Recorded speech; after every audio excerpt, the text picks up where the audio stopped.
Sejam muito bem-vindos ao Farol Podcast. Meu nome é Caio. Meu nome é Gabriel. Eu sou o Marcelo. Somos três amigos que se reúnem semanalmente para fazer grandes perguntas e tentar respondê-las. Aqui no Farol Podcast, o nosso tema é sempre uma pergunta que a gente vai conversar para ver se a gente consegue responder. Uma pergunta que gere reflexões importantes sobre filosofia, sobre psicologia, os mais diversos e variados temas. O tema de hoje é o que é personalidade. A gente gosta de falar bastante sobre personalidade no dia a dia, é um tema que todo mundo se debruça, todo mundo pensa a respeito, sobre qual é a sua personalidade, sobre o que ela significa, o que ela representa para você, por que e como ela existe, do que ela é feita. E acontece que algumas dessas perguntas a gente já pode tentar responder. A gente espera, por meio dessa conversa, unir vários conhecimentos filosóficos e psicológicos para tentar entender de maneira um pouco mais madura o que é a personalidade e não só reduzi-la, como a gente vê muitas vezes, né? Ah, minha personalidade é o tipo de filme que eu gosto, ou é o tipo de coisa que eu faço, ou é o tipo de música que eu escuto. As camisetas que eu visto, Exato. o filme que eu assisto. Os meus gestos idiosincráticos que eu tenho, e nada disso é inútil, mas são apenas pistas de algo muito maior no qual a gente vai tentar chegar hoje. Sim. Então, eu pensei que seria interessante a gente começar falando um pouco de personalidade. Primeiro, por que é importante falar de personalidade? E personalidade é um daqueles conceitos que é muito, hoje em dia, amplamente estudado dentro da psicologia, porque personalidade é como se fosse um grande invólucro de muitas coisas que são referentes à prática humana. Uhum. Então, se você que acompanha o Farol Podcast, se você assistiu o episódio que a gente lançou na semana passada, que é o que é inteligência, algumas coisas que foram expostas lá a gente vai retomar aqui, porque o desenvolvimento do conceito de inteligência e o desenvolvimento do conceito de personalidade são irmãos. Então eles surgiram mais ou menos das mesmas práticas, pelo menos no que se refere à conceituação moderna de personalidade, daquilo que a gente entende por personalidade hoje em dia. Eu queria fazer um breve referencial histórico dos conceitos principais de personalidade para a gente poder se guiar um pouco aqui e abrir essa discussão. Personalidade é um daqueles conceitos que, assim como inteligência, como eu já falei aqui no começo aqui dessa nossa conversa agora, todo mundo já pensou um pouco a respeito. Todo mundo. Quer seja um pensador ou não. Todo mundo já teve alguma ideia do que seria a sua própria personalidade, mesmo que seja por apenas um segundo. E na grande linha de pensadores, muitos psicólogos, muitos filósofos e muitos até mesmo médicos já pensaram a respeito. Tanto é que personalidade, dando uma definição ampla, ela é entendida ao longo dos séculos como aquilo que faz uma pessoa ser ela ao invés de outra. Uhum. É aquilo que te torna único. Naquilo que, por meio das suas ações e dos seus hábitos, você mostra e te define como sendo você, e não o João ou a Maria. Você. E, sim, seus hábitos têm muito a ver disso. Então, sim, os seus gostos têm muito a ver disso. Mas é legal a gente voltar atrás e pensar de que maneira a gente já conceitualizou personalidade. Então, se a gente voltar na Grécia Antiga, que é onde eu costumo voltar para qualquer tipo de assunto que eu queira pensar na história da humanidade. Sim, você que está em casa com seu bingo farol, é agora que você tem que botar ali o feijãozinho. De checklist, já falando de Grécia Antiga. Sim, a gente sempre fala por aqui. E a gente sempre vai voltar para eles. Sim, porque é quase que inevitável. Né? Não é, óbvio, não é o único polo de cultura que a gente teve ao longo da história, mas é um dos mais influentes, não temos dúvidas em relação a isso. E é interessante porque as teorias de personalidade, principalmente as mais influentes ao longo do século, surgiram por meio da medicina. Foi Hipócrates, um dos maiores, talvez o maior médico da Grécia Antiga, que ele desenvolveu uma teoria sobre os fluidos corporais que estavam no seu sangue, né? Então você tinha a bile negra, a bile amarela, bile amarela, a fleuma, e tinha mais um que agora não me vem à cabeça. O próprio sangue, né? É o próprio sangue. E ele falava que essa junção desses 4 fluidos era o que trazia a composição de saúde de um indivíduo. Então, uma pessoa saudável teria esses fluidos em uma certa harmonia, embora ele tinha percebido, a gente está falando de um conceito médico muito antigo, Crente de Hipócrates Cristo. estava trabalhando ali com o que ele tinha. E a gente está falando ali de séculos antes de Cristo. E ele percebia que em certas pessoas, era a noção que ele tinha, alguns fluidos eram mais proeminentes. E isso denotava certas características da pessoa.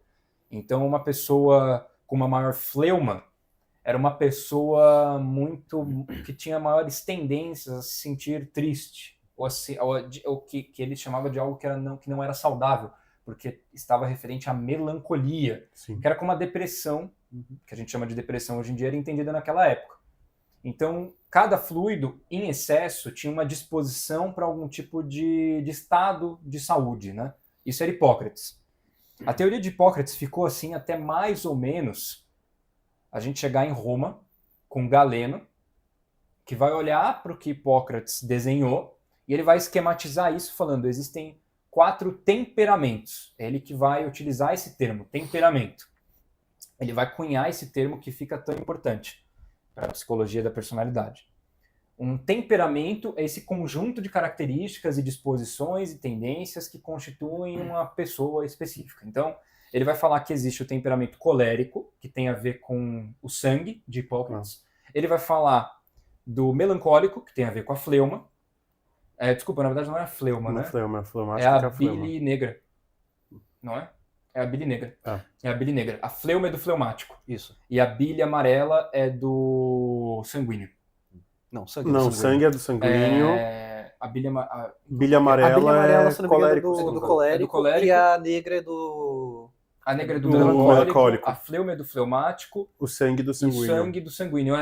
Não, É isso mesmo. eu confundi a associação deles. Mas é basicamente isso. Eu ia falar, existem 4 temperamentos e cada pessoa que tem um temperamento, né, eram tipos fixos, né?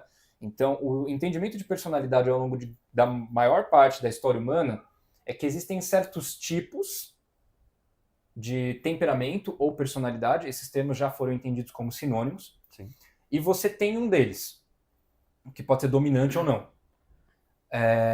Às vezes associado com características de outro, mas tem um que é predominante. Sim, até porque no 4 temperamentos tem os quadrantes, quente, frio... Sim. Você tem o melancólico quente, o melancólico frio. Exato. Exato. Sim. Porque, Exatamente. novamente, como o Caio falou, são tendências. Sim. Não é certeza, não é bater o martelo e falar assim, você vai agir desse jeito. É uma tendência que você tem em reagir ao mundo. Sim. Inclusive é bom abrir um parênteses aqui, porque a teoria dos temperamentos, hoje ela deu uma ressurgência no meio tradicionalista, e especialmente no meio católico, e virou meio que um horóscopo. Sim. Só pra lembrar, gente, um temperamento é um defeito que você teria, tá? É um desequilíbrio para algum lado. Hipócrates falava que era uma tendência para estados de saúde específicos. Ele estava tentando diagnosticar doenças. Exato. Foi um pré-patologia. Exato. Galeno transformou isso numa certa tipologia de algo que poderia ser uma personalidade. Mas que hoje, dentro da psicologia, é uma teoria amplamente abandonada. Porque Sim. não é uma... Tem gente que fala que é uma ciência, 4 temperamentos, e não é. Por que não é uma ciência? Porque não tem ciência feita. Não tem estudo suficiente feito, não tem evidências. Mas é interessante porque muitas teorias da personalidade surgiram a partir daqui. Então é importante a gente avaliar e analisar. Então, o seu temperamento, né? Então, e lógico, não é todo conhecimento científico que o ser científico não necessariamente tem que validar algo como sendo único e verdadeiro, porque a gente aqui não é positivista. Exato. Mas os 4 temperamentos hoje em dia, em se tratando de um modelo, ele não chega nem a ser um modelo. Ele não é um modelo científico, ele não tem embasamento e ele não é seguro de ser utilizado para falar sobre personalidade. Eu fiz uma pesquisa com o Marcelo de iniciação científica na faculdade, uns anos atrás, para a gente tentar descobrir a literatura a respeito dos 4 temperamentos e comparar com modelos mais recentes de personalidade. E o que a gente descobriu é que não tem muita ciência a respeito dos 4 temperamentos. Embora, olha que interessante, esse modelo é utilizado, tem escolas no Brasil que usam para tentar delinear o temperamento de alguns alunos, dos seus alunos, o que eu acho um pouco perigoso, porque é uma ferramenta que pode te dar algum tipo de autoconhecimento, Mas eu não utilizaria de forma pública ou de instituição, ou usar dinheiro público no modelo desse. Foi tanto que a gente até no final da pesquisa a gente concluiu, comparando com outro modelo de personalidade, que ele seria um bom complemento. Exato, ele é um complemento. Eu acho que ele serve como um bom complemento. E eu vou entrar no grande ponto de por que os 4 temperamentos ficou para trás. Mas nesse momento que a gente está aqui na história, Galeno descobriu esses 4 temperamentos e entendeu que uma pessoa colérica era uma pessoa mais impetuosa, uma pessoa de ação. Uma pessoa sanguínea é uma pessoa extremamente extrovertida e meio avoada, né? Mas ela é muito sociável. Uma pessoa melancólica é uma pessoa mais introspectiva, introvertida, uma pessoa mais caseira, uma pessoa mais tristonha, enquanto que o fleumático é uma pessoa mais emocionalmente equilibrada e estável, mas que é uma pessoa parece meio sem muita reação. Assim. Tipo, comparado com a água, que tipo, exato. Você bate, ela se mexe. Essa tipologia dos 4 temperamentos é muito simbólica, né? Então você tem ali fogo, terra, ar, água, né? Água com fleumático, terra com melancólico, fogo com colérico, ar com sanguíneo, que ele é avoado. E você tem também as disposições de quem que é mais quente, quem que é mais frio, né? Então, você tem alguns temperamentos são mais úmidos, outros são mais secos, né? O melancólico ele é mais seco, o fleumático ele é úmido, né? Então, o colérico é mais seco também, porque é o fogo, e o fleumático, e o sanguíneo também é mais úmido, né? Que é uma disposição mais afetiva e tudo mais. Enfim. Esses são os 4 temperamentos. Muitos outros pensadores foram pegar os 4 temperamentos para dar uma olhada. Então, ao longo da história. Tomás de Aquino comentou um pouquinho a respeito dos 4 temperamentos. Ele falava que, sim, a gente pode tirar alguns conhecimentos interessantes dos 4 temperamentos, mas é importante a gente não tentar confundir com a alma humana, porque ele dissociava a alma humana dos 4 temperamentos, porque ele falava os 4 temperamentos não são a resposta para tudo, a gente tem que ter o espaço aberto para o transcendente. Quer fazer um comentário? Não, é só até porque para São Tomás de Aquino, a alma ela não era um elemento físico, né? Então, como os 4 temperamentos eles eram compreendidos como algo inerente à sua fisiologia, não faria sentido realmente confundir ele com a alma. A alma era vista como algo que governava o corpo. Exatamente. Não, é exatamente isso mesmo. E então Aquino deu uma passadinha ali pelos 4 temperamentos. Vários pensadores vão fazer isso. Vários filósofos vão dar uma passadinha pelos 4 temperamentos para dar uma olhada. Kant também passou pelos 4 temperamentos. E ele também avaliou os 4 temperamentos como disposições fisiológicas. Ele falava que tinha até o ponto de ebulição do sangue da pessoa, um negócio assim, a temperatura do sangue da pessoa tinha a ver com o temperamento dela. Sim, até o século XVII ainda era usado muito da teoria dos 4 temperamentos na medicina mesmo. Isso, então, você percebe, era uma teoria que chegou da medicina. E depois muitos outros pensadores foram se apropriando dela para fazer contribuições. Então o modelo vai se alterando, né? Mas é Hipócrates e Galeno conjunto, né? E foi seguindo, né? Então, até o momento em que a psicologia, que se iniciou com psicologia antiga como estudo da alma humana, depois que muitas descobertas científicas foram sendo feitas na época do iluminismo e depois pós-iluminismo, por quê? Na época moderna de pensamento filosófico, muitos pensadores modernos começaram a se deparar com algum problema, porque a gente está usando teorias que envolviam certos pensamentos metafísicos. Então, não estou nem falando de teoria dos 4 temperamentos, tá? Estou falando, às vezes, assim, até mesmo de pensamento religioso, né?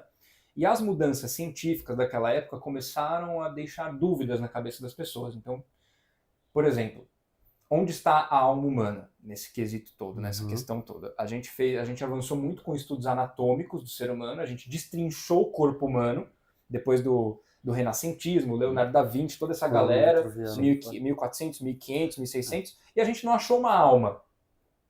A gente não achou uma alma ali, ou algo que a gente poderia atribuir como uma alma.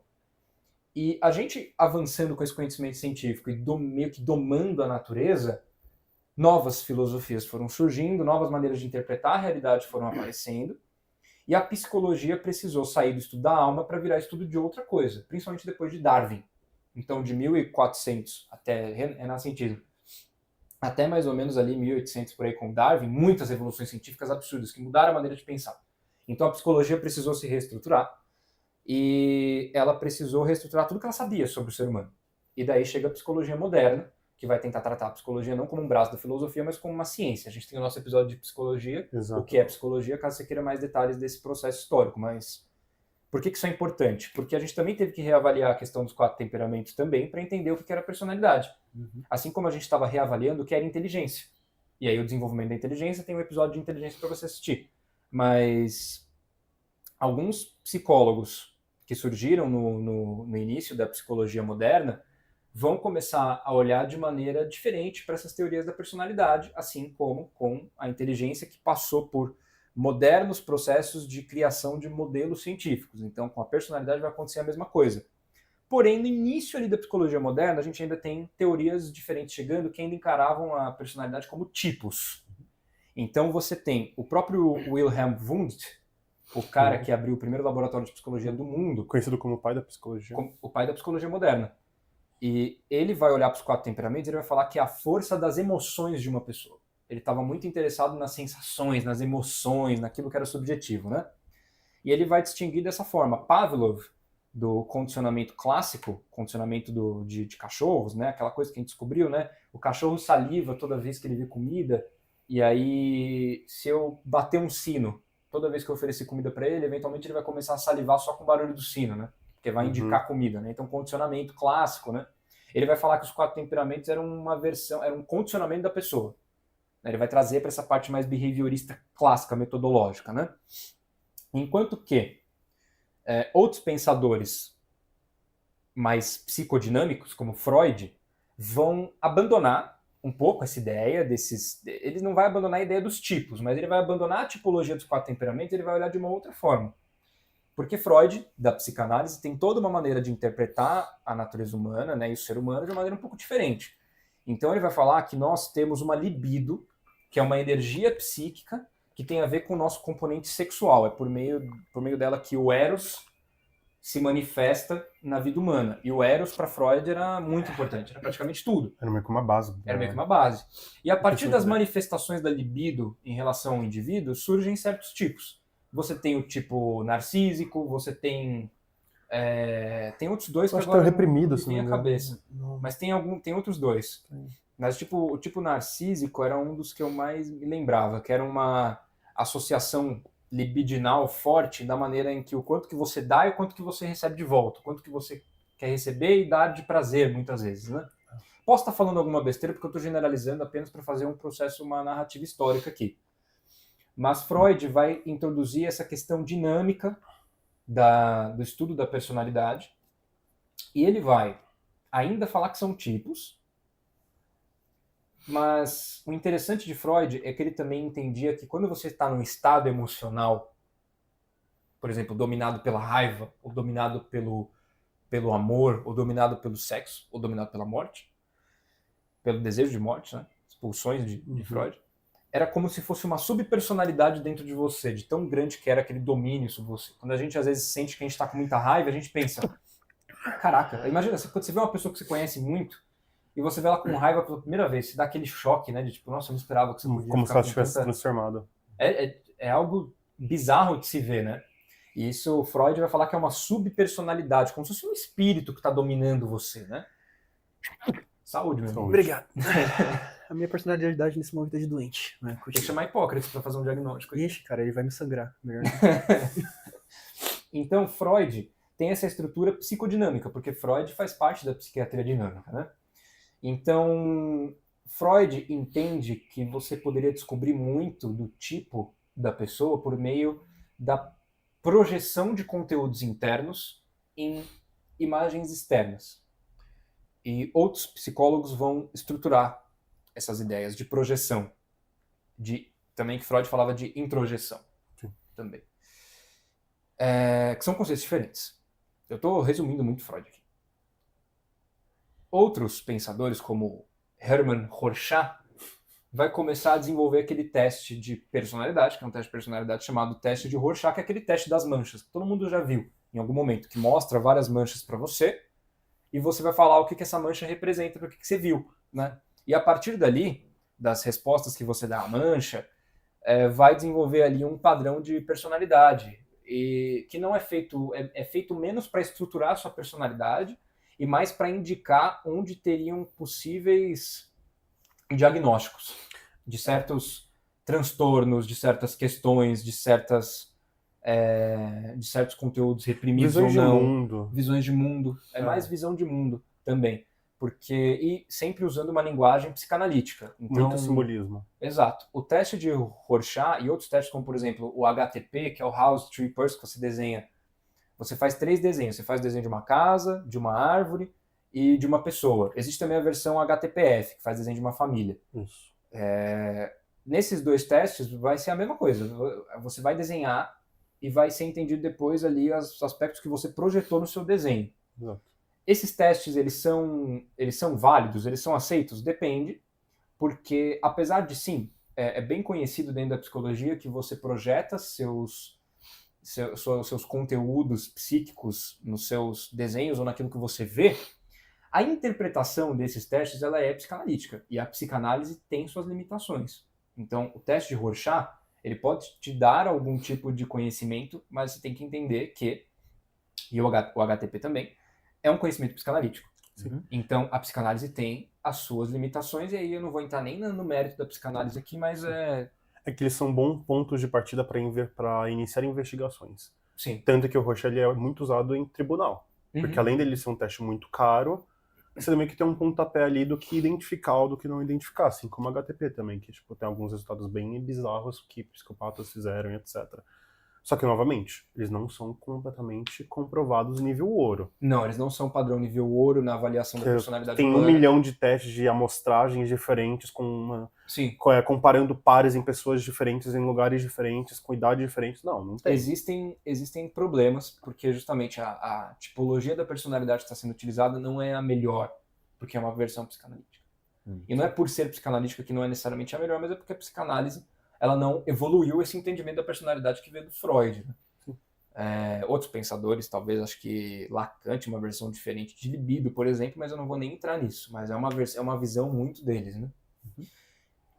Outro cara que vai também dar o seu pitaco sobre personalidade, eu acho que até reverberou de maneira mais positiva na teoria da personalidade do que Freud, foi Jung.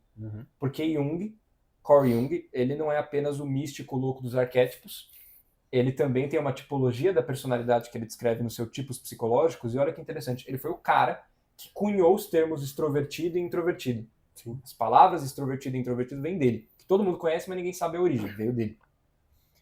Carl Jung vai falar que a libido, diferente de Freud, porque ele não é psicanalítico, né, ele tem uma rixa com Freud, ele vai falar que a libido ela é uma energia psíquica generalizada, não apenas de cunho sexual. Então ele vai falar que para tudo você usa libido, não apenas para atividades de cunho sexual. E essa é uma dimensão que Freud rejeita. Completamente. É um dos pontos de fricção entre os dois. E Jung, partindo disso, vai falar que a maneira como você expressa a sua energia psíquica tem 2 grandes disposições. Existem 4 funções psicológicas, que são pensamento, sentimento, intuição e percepção. Então essas 4. E existem 2 grandes tipos, que são o extrovertido e o introvertido. O extrovertido, ele vai traduzir a sua libido no mundo externo, para coisas, para objetos. Enquanto que o introvertido vai usar a sua libido no seu mundo interno.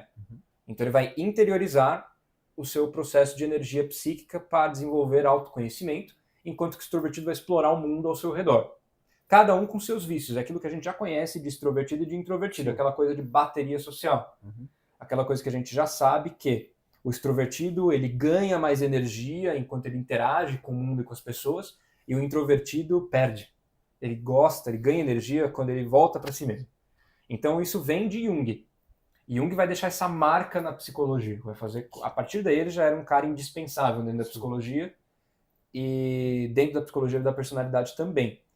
A maneira como a gente interpreta extroversão e introversão hoje em dia é diferente. É diferente, até porque a gente não usa mais o termo libido. O termo libido é um termo utilizado por psicanalíticos e Jung. É engraçado que aqui no Brasil, psicanalistas não incluem Carl Jung.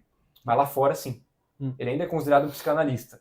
Eles ainda falam que ele é. Não porque eles entendem que está junto de Freud, mas eles entendem que os dinâmicos são os psicanalistas. Né? Aqui no Brasil, não. Aqui no Brasil, você fala isso, o psicanalista fica meio, que isso? Tá tirando com a nossa cara? É pedir pra arranjar briga no DCE. É pedir pra arranjar briga.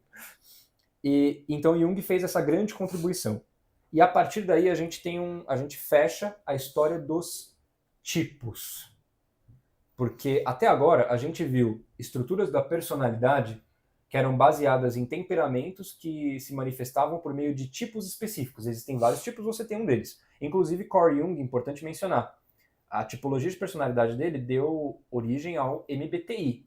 MBTI ficou muito famoso hoje em dia, que é a tipologia de 16 tipos de personalidade baseados em Carl Jung. É 16 porque é 4 vezes 4, que são as 4 funções psicológicas, e aí você tem os tipos que são aqueles INFJ, INFP, EN não sei o que lá, são os 16 tipos de personalidade, foram desenvolvidos por Myers e Briggs, foram 2 mulheres, que olha que interessante, elas desenvolveram essa tipologia de personalidade para ajudar mulheres a se encontrar no mercado de trabalho. Pois é. E depois virou todo um negócio que virou uma tipologia de personalidade. Por incrível que pareça, muitas empresas usam. Muitas empresas usam, tem muitos testes na internet. Sim, também. Tem muitos testes. E ele ganhou uma repaginada mais bonitinha, com símbolos bonitinhos, com personagens representando cada tipo de personalidade ganhou um nomezinho bonitinho. Isso, ali, eles advogado, sonhador, matemático, líder, sábio, líder. Ele também foi associado com personagens da ficção. Então, assim, ganhou muito sucesso nos últimos tempos. E é uma pena, porque é um teste que não funciona. É um modelo que não funciona. É um modelo que não resistiu aos testes do tempo. De novo, Carl Jung trabalhava com o que ele tinha. Freud trabalhava com o que ele tinha. São modelos que a gente pode extrair alguns conhecimentos dali. Então, por exemplo, de Jung, eu tiro extroversão e introversão e deixo o resto. Sim. Porque o resto simplesmente não evoluiu o suficiente. E o Myers-Briggs, ele não consegue prever a sua personalidade. O que um bom modelo, o que um bom teste tem que fazer? Um bom teste de validade é a validade preditiva de um teste. Então, assim, eu fiz um teste para saber o quão bom você é em pilotar um avião. Se você fez um teste que me fala que você é um bom piloto de avião, eu espero que quando eu te coloque num avião, você saiba pilotar. Se eu descubro que eu te coloquei no avião, você tendo a mais alta pontuação no meu teste de habilidades aéreas, eu te coloco no avião, você não sabe o que está fazendo e dá ruim, o teste não serve para nada. Sim. O Myers-Briggs, ele tem uma validade preditiva que ela tem um valor muito interessante. Ela é de 0.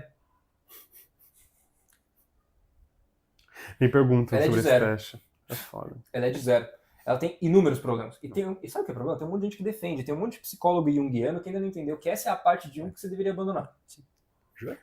Essa é a parte do Jung que não dá para levar para frente. Essas 4 funções psicológicas e tudo mais. Infelizmente, a gente tem que usar o que a gente tem. Eu gosto muito de Carl Jung, mas eu não levo essa parte adiante. Sim, e até porque, como a gente mencionou no episódio de ciência, grande parte da ciência ela tem que se testar para ter validade. Sim. E assim, infelizmente, por mais que você goste, a ciência não tá nem aí para isso. Exato. Os resultados não estão nem aí, porque, nossa, eu gosto desse teste, é bonitinho, ele tem uma linguagem legal, tipo, criei um certo vínculo afetivo. Foda-se.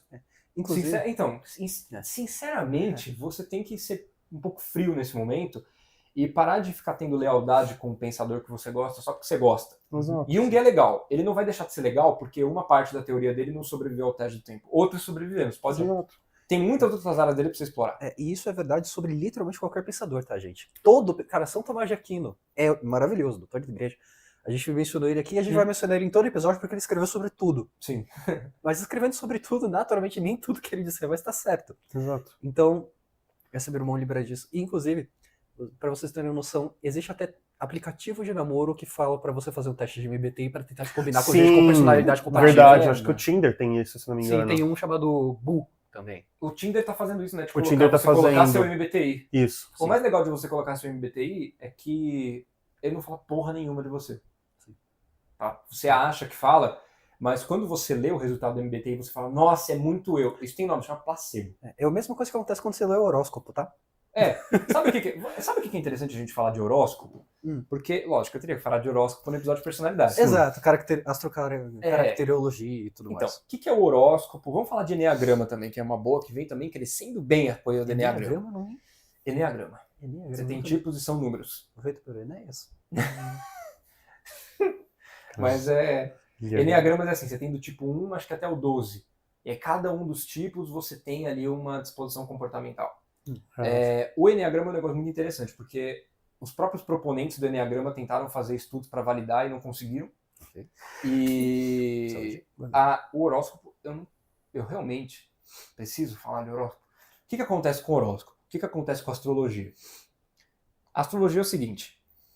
De novo, né? Vocês estão percebendo o que essas tipologias de personalidade têm a respeito? São sempre tipos. Sim. E você tem um deles. Eu vou falar o problema de tipos ainda para vocês. Por que é um problema você falar de tipos?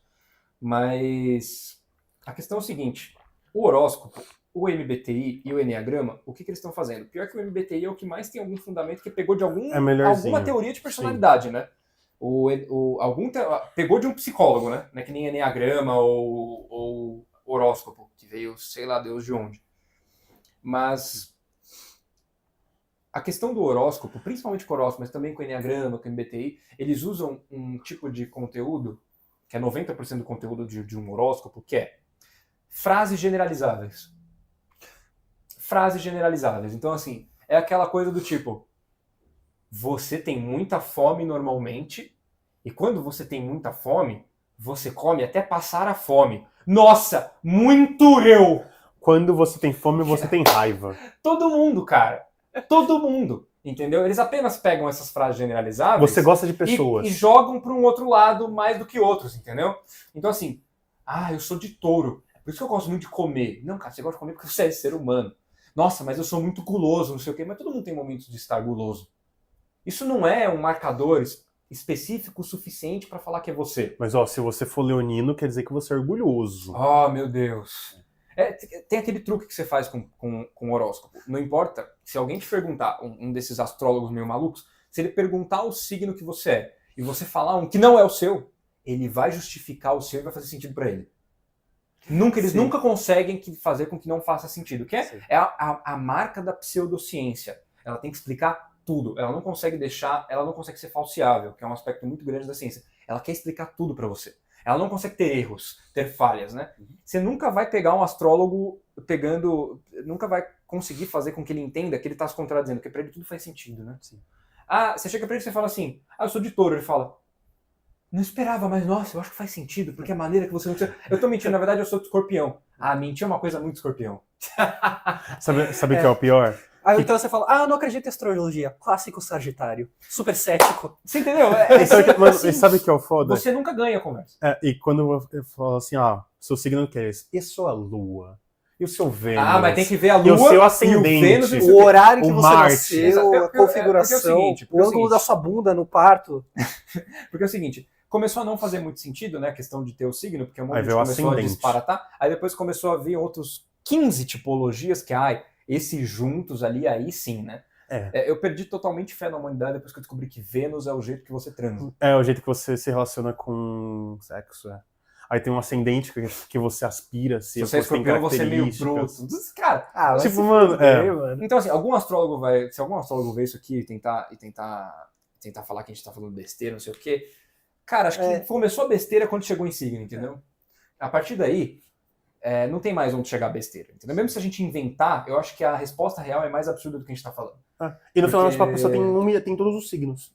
Então assim, você juntar todas as luas, todo o ascendente, etc. Tem todos os signos. No final das contas é tudo, entendeu? É literalmente qualquer coisa. Então assim, os caras inventaram até inferno astral pra falar que é o signo mais oposto ao seu, que tem conexão com o seu. Então, no final, você tem todos. Então você tem todos, entendeu? No final você tem todos. São as pedras do infinito. Você tem todas. Entendeu? Você só vai coletando. É o Thanos. Todo mundo é Thanos dentro da astrologia. Exato. Entendeu? E tanto a astronomia quanto a astrologia foram maneiras do homem olhar para cima e tentar entender a si mesmo. Já fez muito sentido. Através do olhar para o céu. É importante já lembrar que, foi. assim, cara, a astrologia, existe a astrologia pop, que é o que é popular. Pop, popular.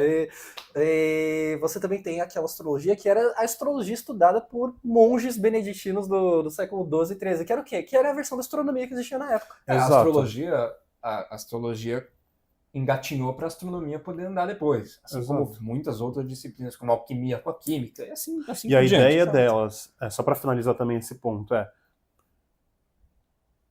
o ser humano tentando entender algo. Sim. Que a gente também tá fazendo como personalidade. É um meio, de tentar me entender. E entender o outro. Sim. Porque no final é sempre sobre isso. E assim, vamos pegar Jung muitas vezes, porque ele estudou a simbologia da astrologia, dos signos, né? Vamos falar assim, É por isso que então é real, não sei o quê. Estudar a simbologia de algo não significa dizer que aquilo é literalmente real. Sim. A gente faz isso com muita coisa. Jung fazia isso com alquimia e ele não estava falando que você conseguia transformar chumbo em ouro. Exato. Ele estava falando que existem processos psicológicos que foram projetados, projeção, Freud, né, que ainda Jung seguiu com esse conceito. Você projetava conteúdos inconscientes naquilo que eram os símbolos.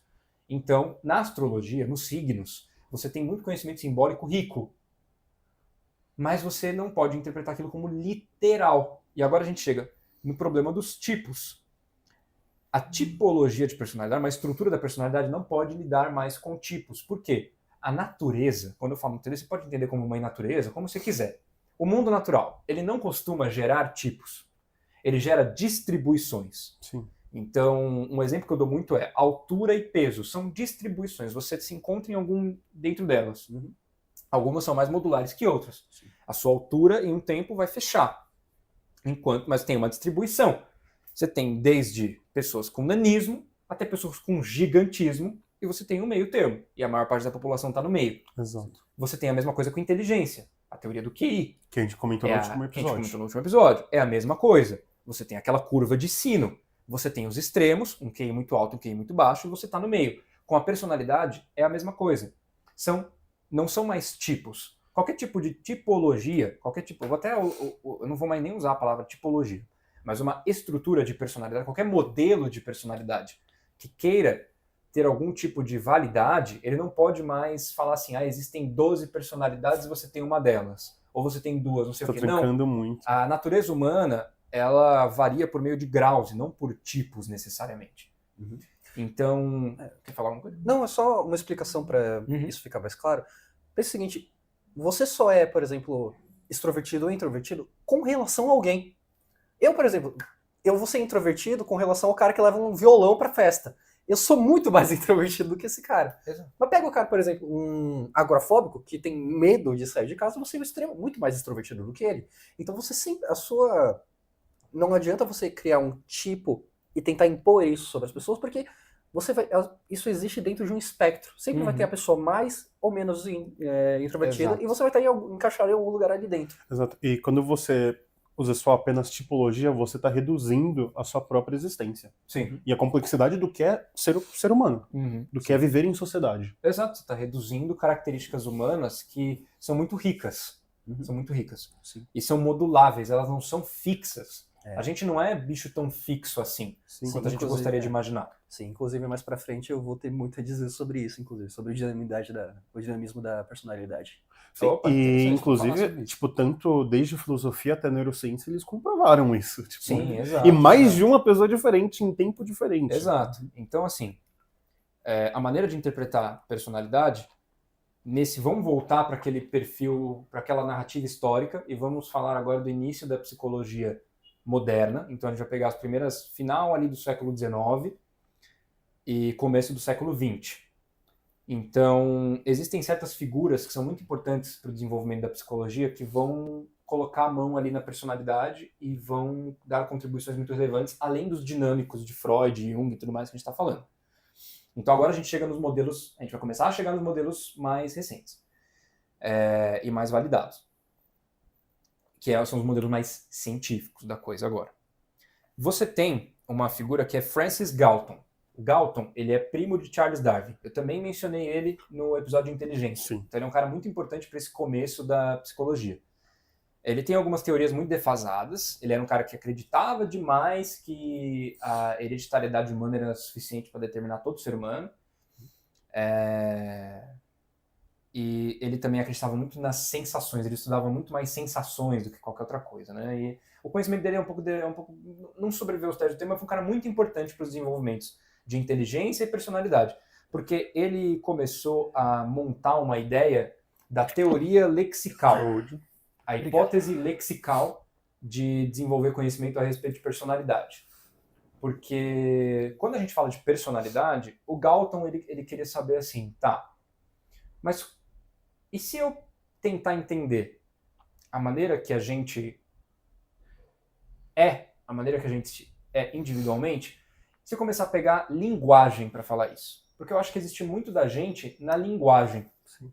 E aí ele vai começar a montar uma lista de todos os adjetivos que seres humanos utilizam para se referir a uma qualidade de alguém.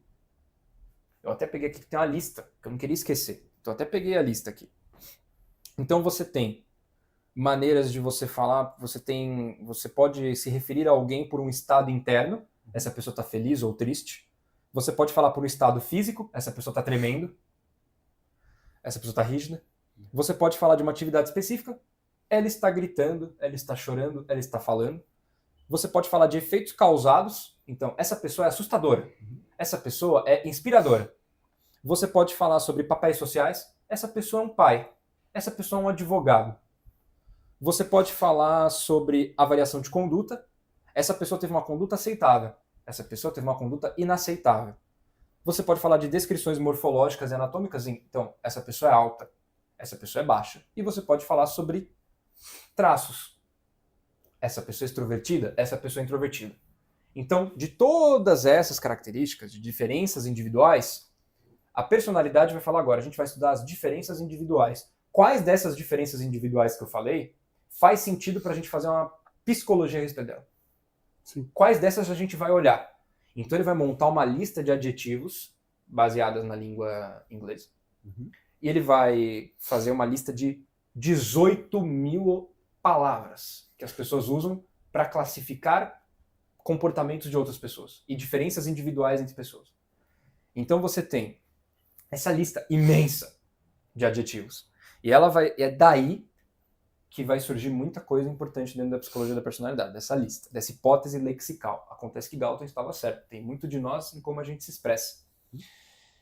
Então, existe um cara também que ele é chamado pai da psicologia da personalidade. O nome dele é Gordon Allport. Toda pessoa que quer estudar mais a respeito de personalidade deveria ler esse cara. Ele tem um livro curtinho, muito bom, chamado Desenvolvimento da Personalidade. Tem um livro maior, chamado Psicologia da Personalidade. Mas esse livro pequenininho, aqui eu não sei se ele tem uma edição mais recente, eu achei num sebo uma vez, mas é um livro muito bom. E ele é o cara que vai desenvolver mais a ideia de um traço de personalidade, que é o que a gente mais usa hoje em dia dentro da psicologia da personalidade. Exato. Gordon Allport, ele é o cara que ele vai pegar, um dos caras que ele vai pegar essa lista do Galton e vai refinar. Ele vai refinar essa lista. Dessa lista vão ser tirados 4.000. Pegou de 18.000, 4. Ele e outros caras já também. É um filtro. Muitos caras refinaram essa lista, tá? Não foi, mas muitos caras refinaram essa lista. E aí, o Gordon Allport é um cara que ele tem insights muito interessantes sobre personalidade. Porque ele vai olhar para todas as teorias de personalidade dentro da psicologia e ele vai falar, existe um problema aqui, porque a gente está estudando psicologia, a gente está sempre... Porque muito do conhecimento psicológico, principalmente na neurociência, por exemplo, neurociência. Como que a neurociência começou a descobrir as funções do cérebro? Por meio de pessoas que sofriam acidentes e tinham uma parte do cérebro que não estava funcionando e ela deixava de fazer algo. Eles falavam, então isso que ela deixou de fazer está ali.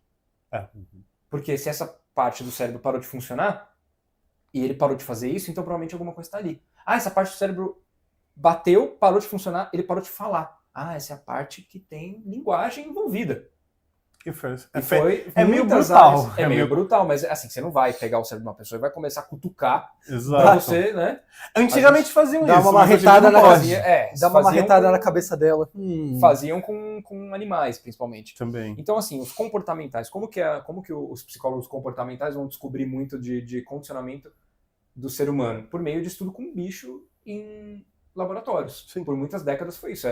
Pombo, rato, cachorro, entendeu? O Gordon Allport, ele vai falar muito assim, a gente está tentando descobrir o que o ser humano médio faz usando pessoas que têm problemas.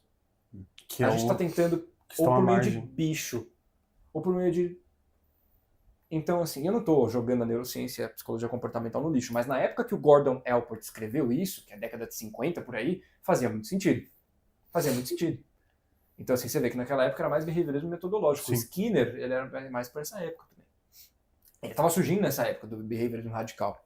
Então era um behaviorismo era um comportamento bem laboratório, bem rígido, de certa forma. Rígido. Então, assim, o Gordon Allport, ele queria muito estudar a subjetividade humana e entender para onde ela ia, de onde que ela vem, para onde que ela vai. Então ali ele começou a entender que os seres humanos possuem traços de personalidade. Ele tem um conhecimento muito rico, vale muito a pena ler esse cara.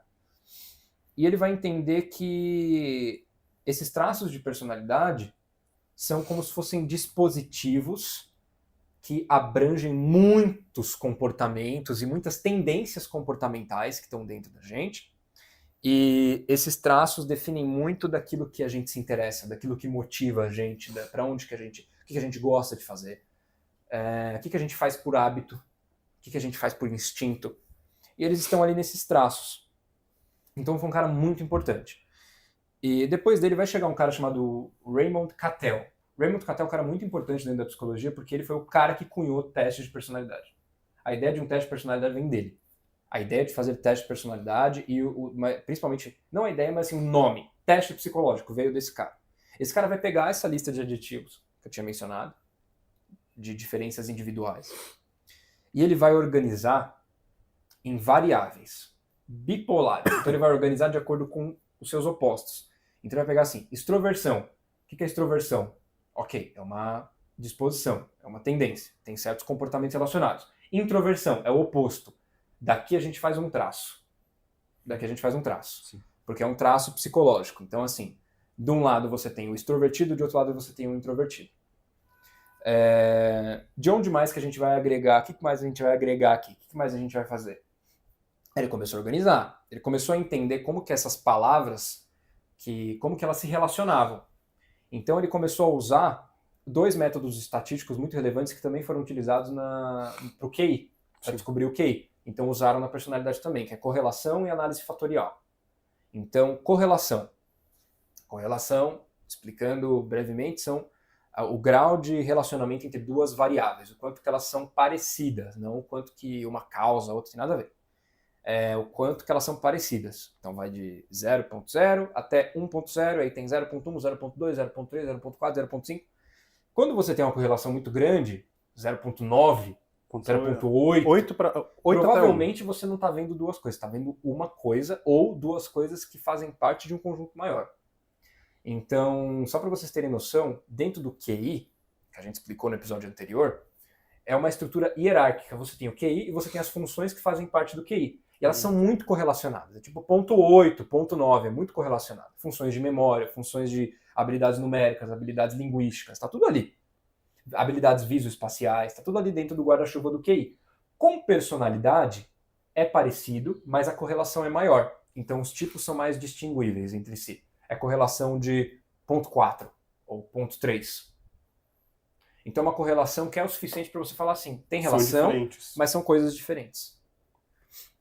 Então o Raymond Cattell ele vai usar muitos estudos feitos por outros caras daquela época. Então você tem um cara muito importante também chamado Hans Eysenck, cara muito importante para a psicologia da personalidade também. Ele é o cara que ele concebeu um termo que vai ser utilizado depois chamado neuroticismo. Sim. Ele tem uma estrutura de personalidade própria, com alguns traços específicos, se não me engano eram 3 ou 4. E ele concebeu o termo neuroticismo. Ele pegou extroversão e introversão do Jung e adaptou com uns achados científicos mais recentes e entendeu o neuroticismo. E tem outro cara muito importante também, que é o Carl Rogers. Carl Rogers é o cara que vai cunhar um termo chamado abertura à experiência, que para ele não era apenas um traço de personalidade, era uma disposição que todo ser humano tinha, na visão dele. E ele vai falar muito de abertura.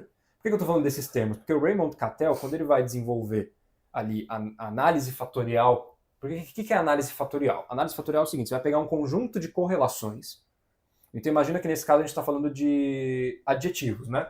Então maneiras de você definir uma pessoa. Que outras pessoas se definem. Isso, exato. Que é popular. Outras pessoas se definem, exato. Então, por exemplo, solitário. Pessoa solitária. Ansiosa. Muita correlação. Pessoas solitárias são ansiosas. Então, correlação. E vai fazendo assim, entendeu? Então, assim, gregário. Pessoa com muitos amigos. Gregário. Feliz. Correlação. E vai fazendo assim. Vai fazendo trabalho assim. de migalha. Trabalho de migalha. Só que aí é que tá, você tem um monte de correlação. Você tem grupos de correlações. A análise fatorial, ela vai organizar as correlações em fatores. Então ela vai pegar esses grupos de correlações e vai dividir em fatores específicos que, assim, tem certas correlações que estão mais juntas ali. E tem outras mais distantes. Então, assim, essas muito mais próximas que são aquelas de ponto 8, de ponto 9, que você está falando que é a mesma coisa, e vai separar das outras que são mais relacionadas entre elas, né? Então, a análise fatorial, um processo estatístico vai fazer isso. Um processo muito, muito elegante de estatística. A análise fatorial que o Raymond Cattell colocou descobriu 5 traços de personalidade.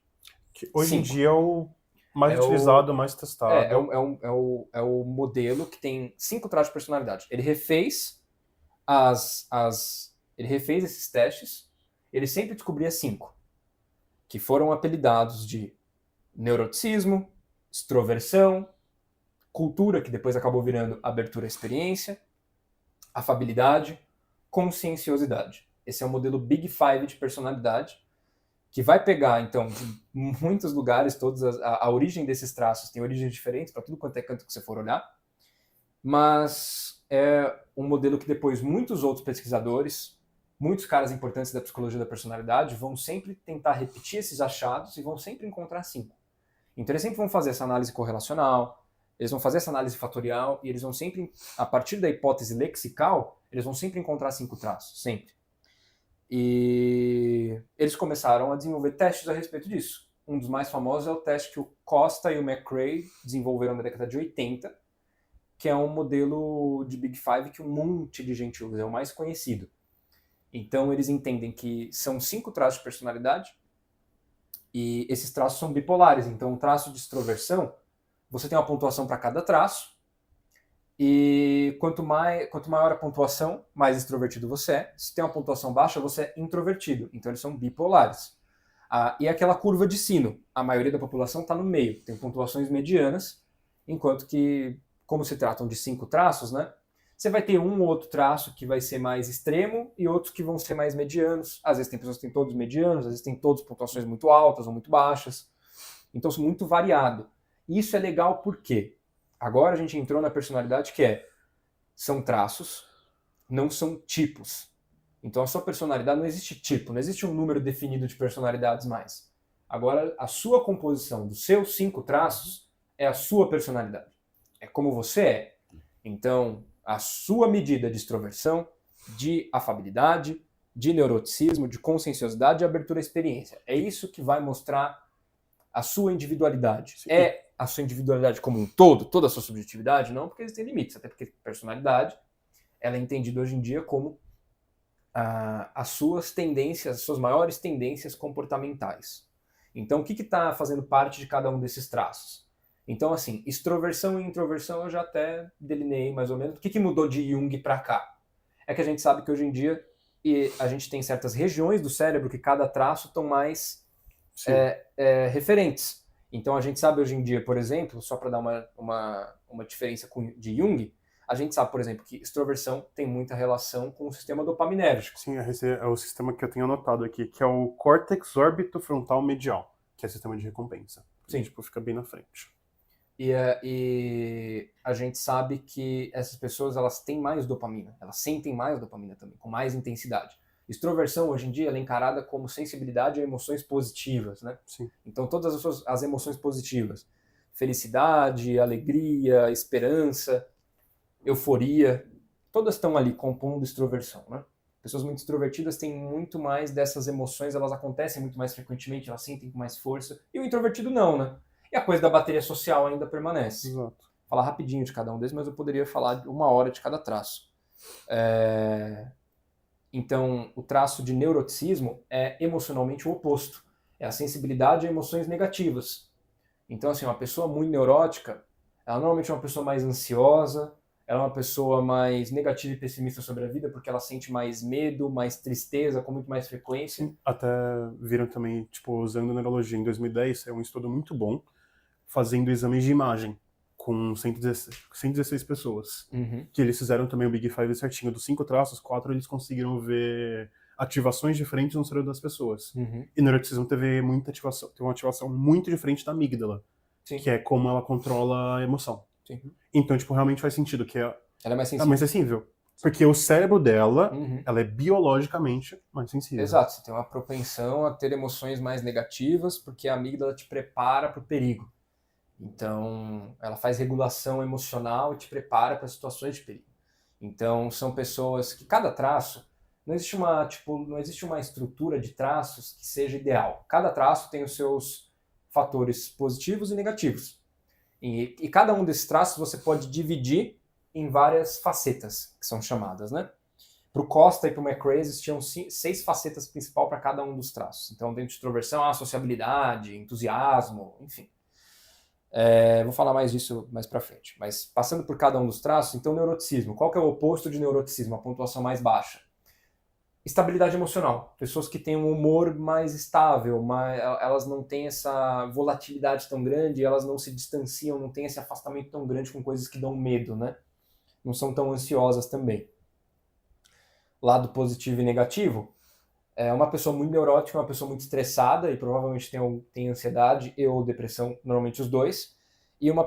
Só que o lado positivo é que ela identifica o perigo antes de todo mundo, né? Então, se você está num parquinho e você tem várias crianças ali brincando, do nada aparece um pitbull, ninguém sabe ainda se é um pitbull raivoso ou se as crianças podem brincar. As crianças que não são neuróticas vão atrás do pitbull para saber, elas podem acabar tomando uma mordida. A criança neurótica não vai nem chegar perto.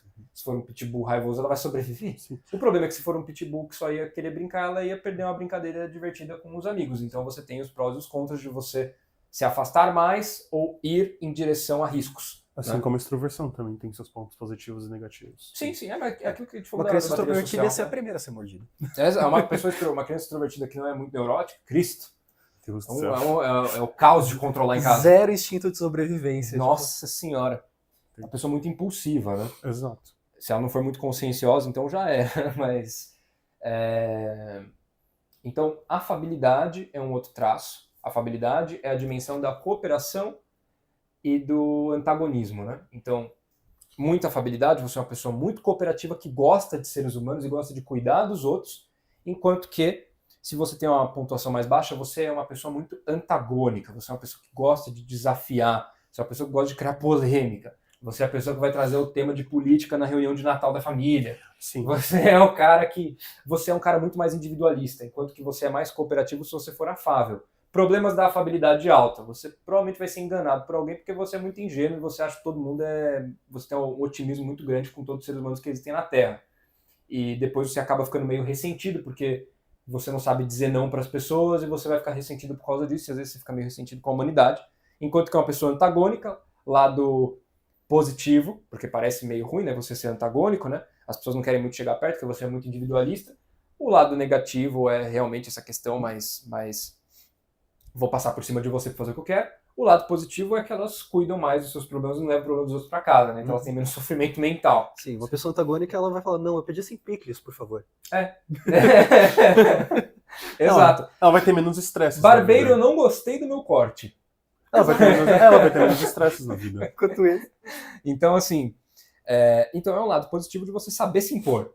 Então existe muito isso. Então cada um dos traços tem seus vícios e seus benefícios que você tem que saber capitalizar. Conscienciosidade. Conscienciosidade é o traço de diligência, de ordenação, de autocontrole. Então são pessoas que têm um autocontrole sobre si mesmas, sobre seus desejos, sobre seus impulsos. Elas não são pessoas muito impulsivas, elas são organizadas, elas são pontuais, elas gostam de trabalhar, elas gostam de ser ativas no mundo. Enquanto que uma pessoa que não é conscienciosa é uma pessoa impulsiva, é uma pessoa que não faz um exame de consciência adequado. Porque pessoa meio aérea. Oi? Pessoa meio aérea. Meio aérea, pode ser chamada de preguiçosa. Sim. O lado positivo é que ela é uma pessoa mais sociável, porque pessoas muito conscienciosas, às vezes, elas são tão focadas no trabalho que elas perdem aspecto social por causa disso. Sim. Um outro lado também de conscienciosidade é que são pessoas que se cobram muito. Sim. Então, uma pessoa que tem uma alta conscienciosidade, além dela ser muito rígida, ela se cobra muito de si e dos outros. Exato, exato. Então, tipo assim, como assim você não fez isso tão bem? Como assim você não se esforçou? Isso vira um sofrimento pra ela e pros outros ao redor dela. Exatamente. E tem muita referência a regiões do córtex pré-frontal que são ativadas. Que é a organização de trabalho. Assim como também a afabilidade tem com... Ali é uma região perto do perimetrial, que é tipo, ele tem a ver com memória também, e controle límbico. Certo. Que era... esqueci. Se eu não lembrar agora acontece, mas... Eu tenho anotado. Existem... Que é o córtex cingulado posterior, gente. São muitos nomes difíceis de anatomia. Mas é uma região que ela fica perto do centro ali perimetrial, que lida tanto com cognição quanto memória. Então, tipo, tem muito de memória afetiva e regulação de humor. Então é tudo meio que juntinho ali, de certa forma, que também vai pro hipocampo. Porque você lembra de coisas boas. Sim, sim. E se eu não me engano, a parte cingulada também, não sei se é posterior ou se é anterior, tem muito a ver com reconhecimento de faces também. Tem, de tanto regulação emocional também. Exato, que ajuda a regular essa parte afetiva que as pessoas mais afáveis têm também. Então, mas isso é conscienciosidade, é a questão da diligência, do estar disponível para o serviço. São pessoas que se dão muito bem no ambiente de trabalho, numa empresa mais tradicional, elas sobem muito rápido ali numa empresa, por exemplo. Depois do QI, conscienciosidade é o fator que mais prevê sucesso financeiro na vida de uma pessoa, sucesso profissional também. E o lado negativo de alta conscienciosidade é você virar um workaholic obsessivo compulsivo. Sim. E Aquele cara que, por exemplo, não vai pra casa 3 dias porque ele tá no escritório fazendo hora extra. Eu conheço E o cara gente tão assim. ordenado que às vezes as pessoas com transtorno obsessivo compulsivo têm partes de conscienciosidade, principalmente a parte mais ordenada, são muito organizados. Cada traço tem a sua patologia, né? Então, extroversão, se é muito extroversão, você fica maníaco. Exato. Se é muito extroversão, você fica esquizoide. Se é muito neuroticismo, ansiedade e depressão. Se é muita afabilidade, você fica tão... Se é muito antagonismo, que é o oposto da afabilidade, Você é transtorno antissocial. Antissocial? Antagonismo é antissocial. Antagônico é cético em relação às pessoas, enquanto que o afável ele é otimista. Então é antissocial. Toda psicopatologia referente à psicopatia tem algum componente de antissocialidade. Patologia, sim. Eu achei que era só tipo Não, patologia de caráter. Tem também, mas antissocial, as pessoas têm uma ideia a respeito de antissocial. Eu não sei o que aconteceu, que antissocialidade virou um negócio bonitinho. Eu sou meio antissocial. É romântico, né? Não sei o que, virou romântico virar uma pessoa antissocial. Não é em muito muitos bom. casos, Eu culpo... sendo que não é bom ser antissocial. Não é bom. Eu culpo o anime Naruto, porque com o Naruto veio o Sasuke. Mas o Sasuke não se dá bem na história. Não, exato, mas as pessoas não perceberam isso. Mas é problema O das pessoal pessoas. gosta de ser o Sasuke. O pessoal gosta de mas ficar aí é- assim, mas ó. é problema Eu dele. fazia falo isso com quando era pessoas. O Caio fazia isso Eu na sou escola. feio e calculista. Ele fazia isso na escola com cabelo longo. Era tipo emo. Todo eminho. Vamos parar de falar do meu passado e falar do traço que tá faltando, que é o mais último traço do complexo. Big Five, que é o traço abertura à experiência, que é basicamente o quanto de interesse artístico e intelectual uma pessoa tem e o quanto de interesse de fazer novas coisas, de se engajar em novas experiências. São pessoas que não gostam muito de rotina, gostam de fazer coisas novas e espontâneas o tempo inteiro. São pessoas que vão chegar para os seus pais quando elas tiverem 16 anos e falar que quer ser artista e o pai vai querer tacar ela pela janela. São pessoas que, se não tiver nenhum outro traço em pontuação alta para controlar, vai vender miçanga na praia. Então, vai pintar o cabelo de rosa. São pessoas que é o único traço de personalidade que tem alguma relação com o seu QI. Então, é o único traço que não é uma relação apenas dos níveis mais altos, não dos níveis baixos. Ter baixo nível de abertura não significa um baixo QI, mas é o traço que determina o quanto que você gosta, por exemplo, de ir para o museu, de se engajar numa leitura, de ler bastante, de estudar, de conhecer coisas novas, de viajar. E é um traço que, no seu lado positivo, ele tem te torna uma pessoa culta, interessante, te torna uma pessoa com mais conhecimento, uma pessoa mais, tem relação com criatividade também. E o lado negativo é o lado negativo da criatividade. Se Isso é você caótico. já viu, aqui no nosso Farol Podcast a gente tem um episódio de imaginação. E lá eu basicamente delineei tudo a respeito do traço de abertura à experiência. Todos os lados positivos e negativos, falando sobre criatividade, tudo. Então se você quiser saber mais desse traço em específico, a gente falou muito lá. E tem o nosso corte sobre o que é criatividade também. Que é desse Se episódio. você quiser, que é desse episódio de imaginação, que se você quiser ouvir, tá lá também para você. Tá. E abertura à experiência de menos é uma pessoa mais concreta, mais, assim, não gosta de perder tempo com estudo, Não vê muitas necessidade. vezes. Não vê necessidade de produtos artísticos, por exemplo. Vê necessidade talvez social, mas para ela não, ela acha muito chato, muito entediante. São pessoas muito diretas, né? Aqui tem um lado positivo de você não perder tempo, né? Porque pessoas abertas à experiência perdem tempo, bicho. Elas procrastinam muito pensando. E às vezes gostam, ainda mais se for muito extrovertida, porque assim, eu delineei os 5 traços, mas existem as combinações deles. A sua personalidade é uma combinação. Então você tem um pouco de cada um deles. Não existe pontuação 0. A maioria das pessoas tem uma pontuação que está no meio da distribuição. A curva de sino, de novo.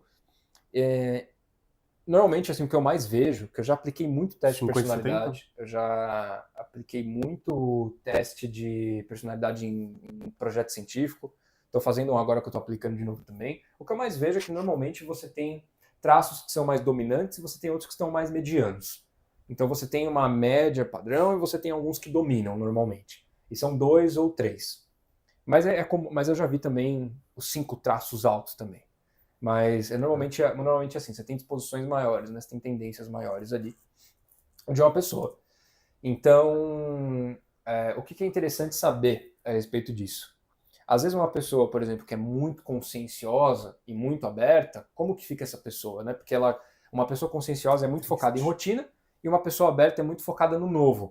Ela vai ter essas duas disposições, mas uma sempre ganha. Uma vai ganhar. Uma vai ganhar porque o traço um acaba sendo maior que o outro e uma acaba ganhando. Porque Porém, a gente também tem briga. que se habituar, né? Mas muitas vezes assim, é uma pessoa muito extrovertida e muito neurótica, uma pessoa emocionada, né? Uma pessoa que tem sensibilidade tanto a emoções negativas quanto positivas. A pessoa fria é uma pessoa emocionalmente estável e introvertida. É aquele frio e calculista. Neuroticismo mais baixo, extroversão meio medianinha ali, pra baixo. É uma pessoa que não se impacta tanto, né? Com as coisas da vida, né? Parece uma pessoa mais fria. Então você tem as disposições. E as patologias também. E dá pra ver também como isso é muito mais complexo do que as tipologias. Porque são 5 traços com suas variantes, interagindo entre si, e com uma porcentagem que ela muda com o tempo também. Exato. Então, assim, é importante a gente falar. Como que você interpreta a sua psicologia da personalidade? Como você interpreta se você faz um teste Big Five, né? Os modelos Big Five mais atuais, tem alguns modelos. Então, tem um modelo muito interessante que é o que eu acho mais assertivo hoje em dia, que é um modelo desenvolvido pelo Jordan Peterson. Quem conhece, sabe de nome, deve conhecer. Ele é bem completo. E ele é um cara que estudou muito o Big Five, ele é um cara que fez muita ciência do Big Five, e os modelos mais recentes de Big Five, muita coisa vem dele. Então ele desenvolveu um modelo muito bom de personalidade, porque a gente tinha aquele do Costa e do McRae da década de 80, mas ele atualizou com as descobertas mais recentes. Tem um modelo que acho que veio de 2007 ou 2010, por aí, que é um modelo muito bom, que ele pega cada um dos traços, ele quebra em 2 facetas, 2 aspectos, né? Então, para extroversão, o traço de extroversão, você tem entusiasmo e assertividade. Assertividade são qualidades de liderança, de você falar mais, de você falar com confiança, mais, falar com confiança, o quanto que você fala e domina conversas. Entusiasmo é aquela coisa mais eufórica, mais alegre, mais gregária. Isso é um golden. E você tem pontuações para cada um desses aspectos também. Neuroticismo é afastamento e volatilidade, né? Então você tem diferenciações. Então, por exemplo, uma pessoa neurótica que tem uma pontuação muito alta em volatilidade, mas tem uma pontuação muito baixa em afastamento. Então ela é uma pessoa neurótica ainda no sentido de que ela tem uma volatilidade muito grande de emoções, mas ela não deixa de fazer o que ela precisa fazer. Ela é só muito volátil. Então você vê que existem maneiras diferentes de ser extrovertido. Então imagina uma pessoa extrovertida. Meu caso, por exemplo. Eu sou uma pessoa muito assertiva. Que eu falo pra cacete, não sei se percebeu. Mas eu sou uma pessoa que fala bastante.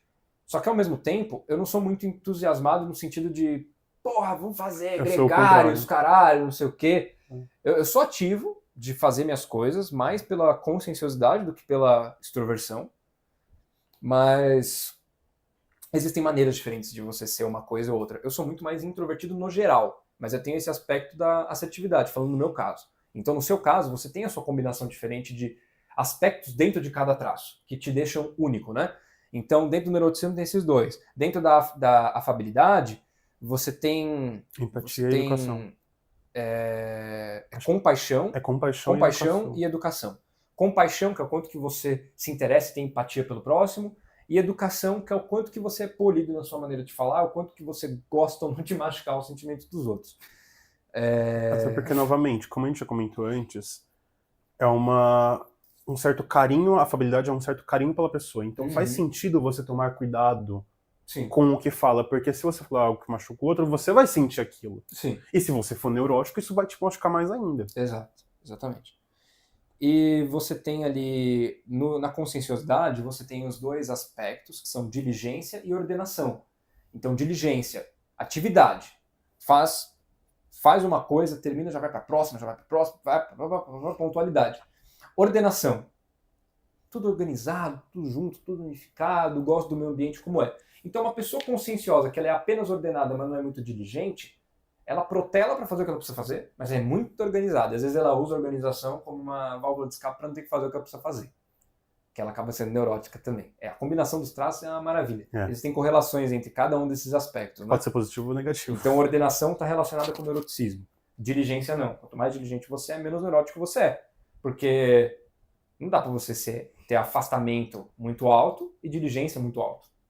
Um controla o outro. Então, abertura à experiência.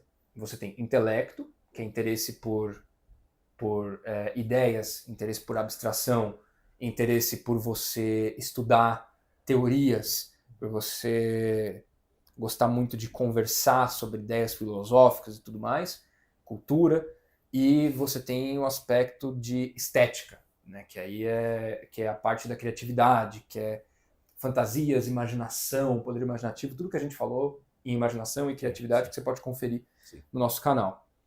E como que você interpreta essa sua disposição? E como que você faz um teste desse, se você quiser saber qual que é o seu Big Five, né? O teste que eu acho que é o melhor hoje em dia é o teste do Jordan Peterson, que é o Understand Myself, que ele é em inglês, e você tem que pagar $10 para fazer. O teste, o teste que você pode fazer aqui no Brasil, você tem alguns. Existe um teste que eu uso nas minhas pesquisas, que é um teste online. A gente demorou para teste online de Big Five. A gente pode até deixar na descrição. A gente vai deixar na descrição, né? tanto do Peterson quanto esse gratuito. Vamos deixar. Porque é interessante para a pessoa fazer. Você tem o pago, que é o mais assertivo, e você tem esse outro que é bom também. Só que ele é um pouco... Mas como ele é gratuito, você tem que entender que é uma ferramenta gratuita. O melhor mesmo é o pago. Mas é o que eu uso nas minhas pesquisas, porque às vezes... Ele é completo, só que ele é meio que baseado um pouquinho em alguns anteriores. Ele é baseado mais no Costa e no McRae. Exato. Porque ele divide cada um dos traços em 6 facetas. Mas ele também é muito bom, tá? Eu também tive muitos resultados positivos nas minhas pesquisas usando esse. Então você pode fazer sem medo. E a gente comparou tanto o gratuito quanto o pago quando a gente foi fazer e, deu elas por elas. Eu acho o pago mais assertivo. Ele é mais assertivo, mas a mudança é muito pouca. Dá pra fazer. Eu ainda, se você quiser ter uma medida assertiva, faço o pago, mas esse gratuito você pode fazer sem medo. E tem também o NEO-PIR, que é o teste Big Five no Brasil, validado pelo que precisava ser validado pelos conselhos de psicologia. Ele também é utilizado clinicamente, ele custa por unidade R$50 pra você fazer também. Você pode fazer online, se não me engano, e algumas baterias neuropsicológicas utilizam, mas enfim, mais fácil você comprar online e fazer. Mas ele é mais para uso clínico, é mais o psicólogo que compra para poder aplicar em alguém.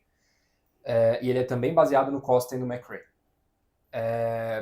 Como é que o Big Five interpreta a sua personalidade? Então, já que existem áreas do cérebro relacionadas, ele é estritamente biológico, não porque a sua personalidade ela é baseada, ela é basicamente assim, 50% cultura, 50% biologia. Então tem a sua biologia também. Existem números até diferentes para cada traço.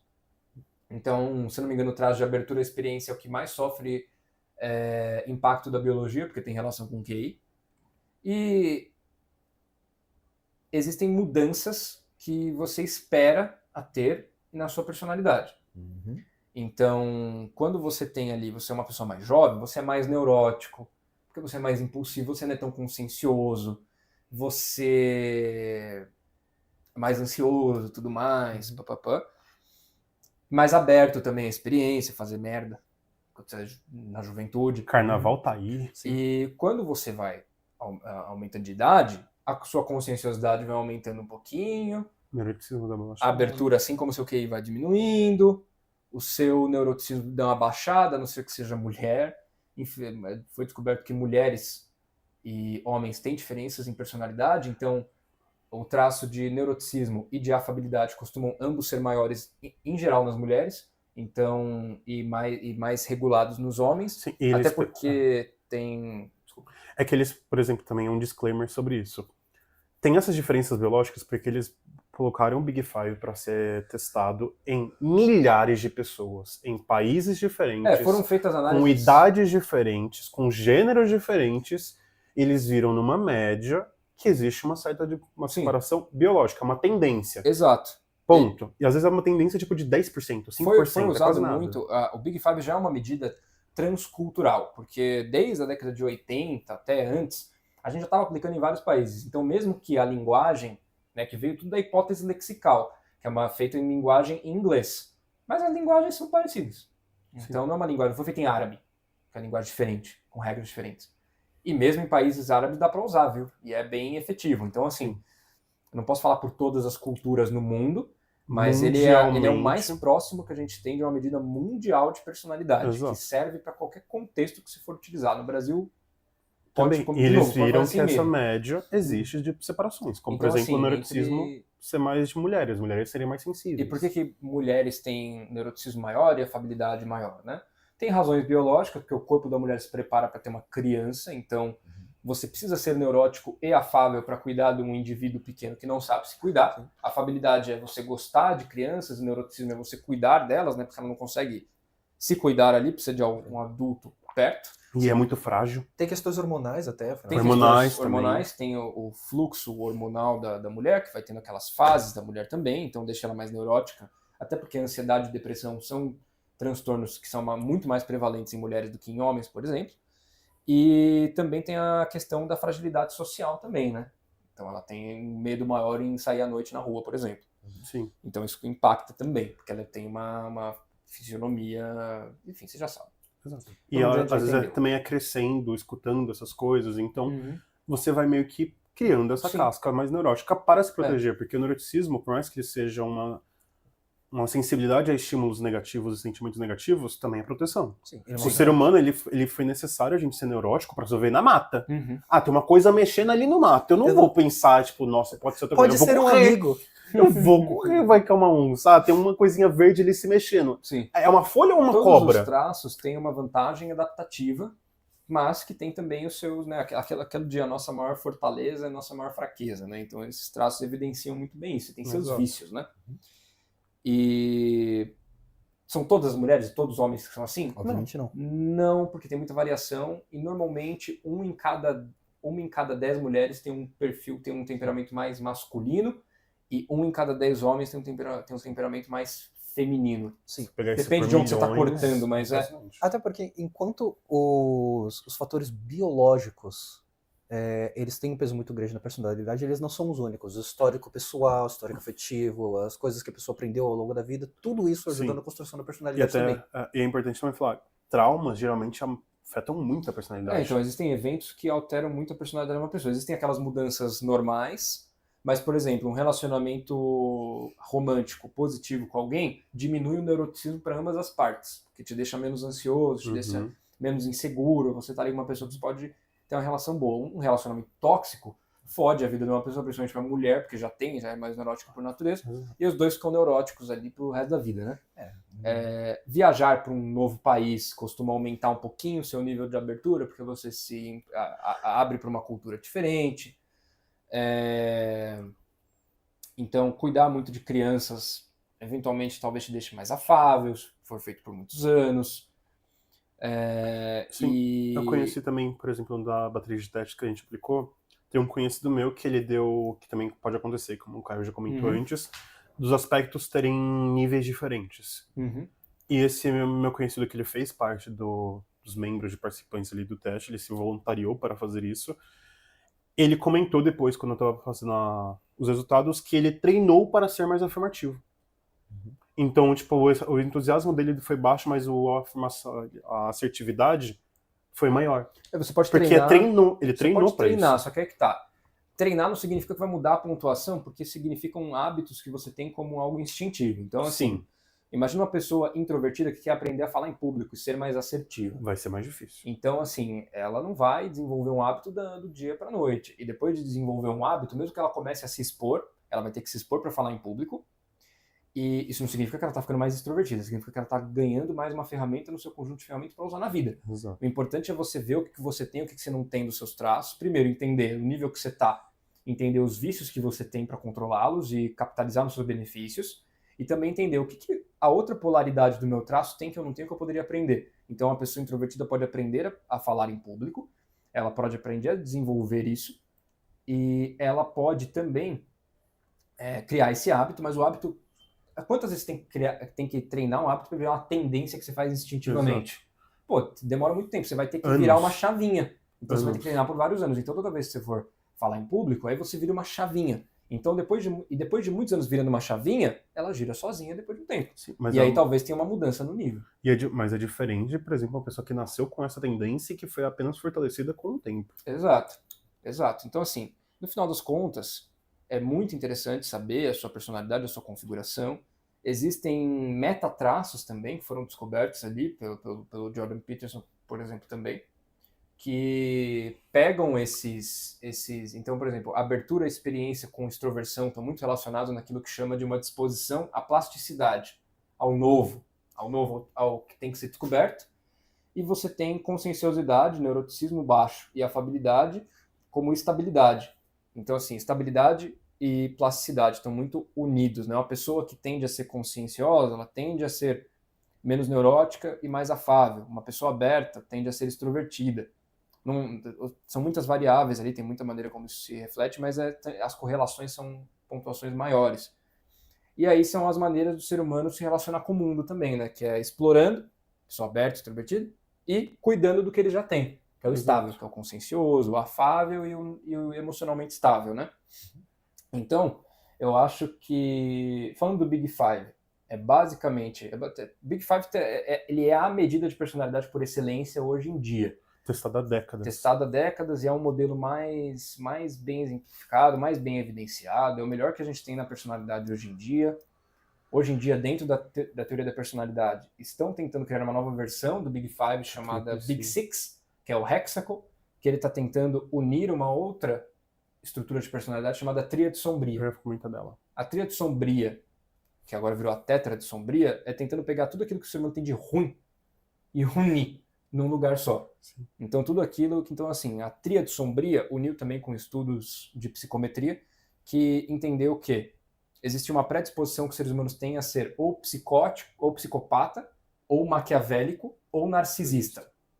E depois acabou incluindo sadismo, que aí virou a Tétrade Sombria. Então, cada ser humano tem um pouquinho disso. Tem um pouquinho de sadismo, um pouquinho de psicopatia, um pouquinho de maquiavelianismo, um pouquinho de narcisismo. Pontuações um pouco diferentes. Você vai para um lado, vai para um outro, você tem uma disposição para ir para um lado, você tem seus vícios de algo ruim, de algo desonesto. E, por um bom tempo, acreditou-se que você poderia encontrar isso no Big Five também. Então, por exemplo, se você tem antagonismo muito forte, tem uma afabilidade muito baixa, uma conscienciosidade baixa, então você não tem um senso de dever muito grande. E você é muito individualista, muito antissocial. E você também tem um neuroticismo muito baixo. Já falei, antagonismo. Ah, tá. E um neuroticismo muito baixo, que é estável emocionalmente, aí fica meio perigoso. Porque psicopatas são assim.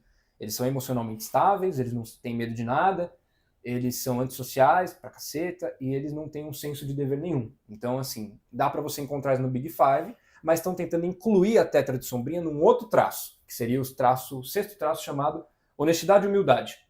Então, esse é o nome. Então, a pontuação mais alto, você é mais honesto e humilde, e mais baixo, você está mais próximo dessa Tétrade Sombria. E olha que interessante, tem uma tríade do bem. Tem uma tríade do bem, que é o traço, esse nível mais alto, que é kantianismo. Já começou meio... Kantianismo, que é o sentido de você tratar as pessoas não como meios, mas como fins em si mesmas.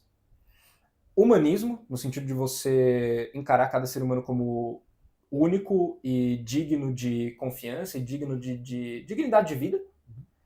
E também tem fé na humanidade. Então, a ideia de que você entende que a humanidade ela é positiva e não que ela é uma praga no mundo. Então, estão tentando incluir isso no Big Five para criar o Big Six. É um modelo que está ainda em desenvolvimento. Não dá para saber se ele vai ser assim, se não vai, se vai ficar de tal jeito ou de outro. Mas, por enquanto, o Big Five ainda é mais... O que eu gosto, antes de passar a palavra para você, Marcelo, o que eu gosto do Big Five? Ele não faz juízo de caráter. Cada traço, ele não é positivo ou negativo por si só. É como você usa. Incluindo a Tétrade Sombria ali, você está criando uma dimensão que é moral. Que é moral. E incluir moralidade no Big Five, eu não sei se é um caminho muito positivo. Porque você meio que já consegue, dentro da disposição do Big Five, você já tem meio que tendências a ir pro antissocial, ou pro neurótico, ou pro narcisista, ou pro sádico. Você já consegue encontrar na disposição. Talvez não precise de um outro traço, mas aí tem que ver como que vai se desenvolver as pesquisas a respeito desse modelo. Especialmente se parte desse traço for ser kantiano. É que o kantianismo tá numa questão bem específica Assim, mas me parece que seria mais fácil de resumir isso com caridade, no final das contas, do que... Talvez. Mas é interessante, mas eu não sei aonde vai ainda, ninguém sabe ainda muito, está ainda sendo desenvolvido. E a psicologia da personalidade, hoje em dia, ela está tentando unir 4 maneiras de você entender a personalidade, que é por meio de traços, Big Five, a outra é por meio de motivação, aquilo que te motiva. A gente tem motivações, né, aquela pirâmide do Maslow, que todo estudante de psicologia já conhece, que não é pirâmide porra nenhuma, isso daí é uns marqueteiros que foram fazer, é uma hierarquia. Habilidades que o ser humano tem e narrativas de vida. Então, você narrando a sua própria vida tem muito de você, as suas habilidades tem muito de você. E estão tentando unificar esses 4 ali. Os traços com a motivação, com as narrativas, vendo quanto que um traço específico gera uma narrativa de vida para você e para sua vida. Então é isso que a psicologia da personalidade tenta fazer. Ela tenta entender as diferenças individuais dos seres humanos para que a gente consiga se relacionar melhor entre nós mesmos como espécie. Né? E eu gosto muito, eu venho estudando muito a respeito disso cientificamente, projetos de pesquisa e tudo mais, eu gosto muito dessa área, venho desenvolvendo projetos sobre Big Five, porque eu acho que é uma área muito rica, tem muita coisa interessante para você que quiser explorar a respeito disso. Sim, e infelizmente não é uma área que a gente estuda tanto na faculdade brasileira. Não é falado na faculdade. Não é falado isso na faculdade. Então, por exemplo, essa semi-aula que a gente teve aqui, você não vai ter na sua faculdade. Ponto. A gente está falando isso porque não só eu e o Caio, a gente é da mesma instituição, mas eu conheço pessoas de outras instituições. Mackenzie, PUC, USP, por aí vai, que não faz ideia sobre assim, para no máximo male enrochar. Sim. Male. E não procura muito, o que é muito triste, porque saber essa personalidade, principalmente de maneira clínica, de certa forma, é conhecer a si mesmo de um jeito muito mais prático. Sim. E você saber de uma maneira mais fácil e pensar mais nas suas valências e nos seus defeitos. Você não consegue conhecer a realidade se você não conhece a si mesmo. Sim. Então, todo ponto de você entender a sua personalidade vem daí. Você não é algo flutuando ali no cosmo e absorvendo de forma neutra, né? Você tem inclinações, e conhecer essas inclinações é muito importante para você entender, inclusive, como você está interpretando a realidade que você percebe. Exato. Vocês não fazem ideia do quanto que você pode descobrir. O Pode ser modelo revelador. Big Five que a gente está falando aqui dá para você prever a área profissional que você vai acabar indo. Então, pessoas extrovertidas acabam trabalhando com vendas, pessoas neuróticas gostam de trabalhos que não tem muito risco, pessoas abertas à experiência gostam de profissões artísticas, ou se tem uma mente um pouco mais científica, acabam virando empreendedores. Sim. Não é incomum encontrar em empresas ou ali em escolas o pessoal fala assim, faça um teste de personalidade para saber sua futura profissão, onde se encaixa. Porque no meio corporativo tem muito isso. Sim. Você mesmo comentou ao longo do episódio. Porém, vamos abranger um pouquinho mais? Se usar um Big Five ao invés de um MBTI já é um bom caminho, ao invés de um DISC, que é outro modelo bem fuleira. É que eu disse que era especificamente para o seu comportamento dentro de um ambiente de trabalho, não é? E mesmo assim não prevê muita coisa. Então, deixa essa chance. Assim como demora anos para você formar uma personalidade concreta, demorou décadas para fazer esse teste que vale a pena, demorou anos, foi muito testado, então confie. Sim. E ao mesmo tempo que esse teste não te coloca numa caixinha, porque você não está preso, porque novamente você pode mudar, como a gente já mencionou aqui também antes, por diversos fatores que podem ocorrer na sua vida, positivos ou negativos. Mas você saber suas tendências já ajuda. Sim, com certeza. E talvez tenha coisa que você nunca nem tenha pensado direito, ou que outras pessoas reclamaram de você, e você nunca deu muito valor. Olha que interessante, dá pra você saber suas tendências políticas pelo Big Five também. Só vou soltar essa. Sim, dá. Dá pra saber também. Mas uma outra coisa também, importante. Se você for fazer o teste, faça descansado, faça bem alimentado, para que o estresse afeta em si. E uma outra coisa também, quando você pensa em si mesmo, não apenas pense na sua visão de si mesmo, porque um problema que eu vejo também no teste de personalidade por ele ser meio abstrato, e diferente do teste que é muito lógico, de raciocínio, A maioria dos testes de personalidade, eles são meio que Inventários. inventários. É tipo uma pergunta, uma frase, às vezes, tipo assim, festas. Eu gosto de festas. Concordo, discordo, neutro, discordo muito, concordo muito. Uhum. Se você não tiver uma completa noção mínima de si mesmo, levando em conta o que você pensa sobre si e o que outros falam, que você confia, falam sobre você, você pode se enganar. E você pode meio que maquiar o teste para querer ver o que você quer ver. E o que você acha que é você. Então tome muito cuidado quando você for falar de si mesmo e for fazer um teste de personalidade. Sim. Porque você pode estar se enganando. E você pode se enganar a ponto de enganar um teste. Que ele não é necessariamente errado, mas você tem uma percepção errada sobre si mesmo. Sim, com certeza, com certeza. Faça, é legal saber, é legal conhecer, é legal ver as suas inclinações. E a gente tá falando de personalidade porque a gente quer se relacionar melhor com as pessoas ao nosso redor e com a gente mesmo também. Sim. É uma ferramenta muito importante de autoconhecimento. Toda vez que eu aplico um teste Big Five em alguém por meio de pesquisa, a pessoa sempre sai com o sentimento de que ela descobriu algo valioso sobre si mesma. Cara, isso É muito interessante, legal. porque eu já devo ter aplicado perto de umas 50 pessoas. E toda vez que é um número muito baixo para outros psicólogos que já devem ter aplicado para centenas de pessoas. Mas para todas as pessoas que eu aplico, sempre sai uma relação interessante. A pessoa sempre acha que descobriu algo muito legal a seu respeito, que é como se fosse realmente um espelho, que ela consegue refletir mais as suas próprias inclinações. Então é muito bacana saber isso. E no final, o saldo final é sempre positivo, é sempre de você conseguir se relacionar melhor com si mesmo e com os outros. Alguém quer dar mais uma palhinha, falar de alguma outra coisa? Eu teria, mas eu acho que acabaria sendo outra hora. O porque... que você quer falar? Vamos. Então, eu cheguei a mencionar, né, sobre o dinamismo da personalidade Uhum. e que ela se desenvolve ao longo do tempo, né? E uma pessoa que contribuiu para o mapeamento desse desenvolvimento da personalidade ao longo da vida foi o Olavo de Carvalho, com as 12 camadas da personalidade.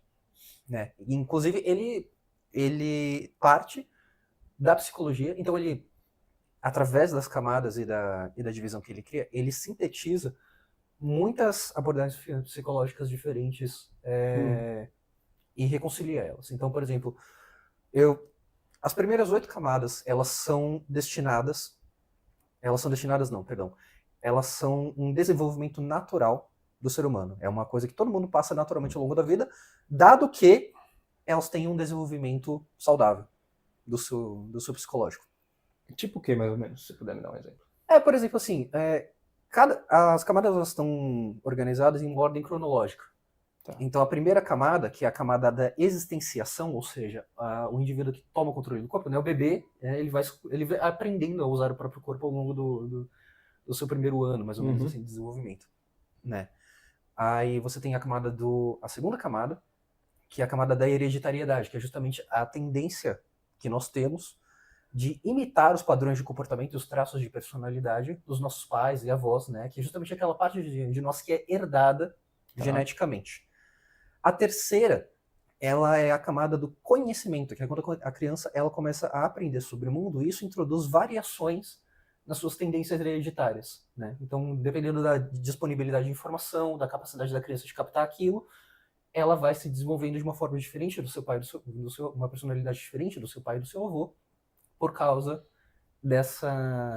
do que ela aprende, de fato. Depois dessa, você tem a quarta camada, que é a camada da afetividade, que é o histórico afetivo da criança. Então, se ela teve as suas necessidades emocionais e afetivas respondidas ou não. Por exemplo, apesar, né, que o Olavo defendia, inclusive, que boa parte da população brasileira está na quarta camada e que ela não saiu de lá mesmo estando adulto, mesmo que essa seja uma camada infantil, destinada, né, onde em um desenvolvimento ideal, a criança essa se daria na infância e seria superada a partir do momento que a criança ela justamente tem essas necessidades afetivas respondidas.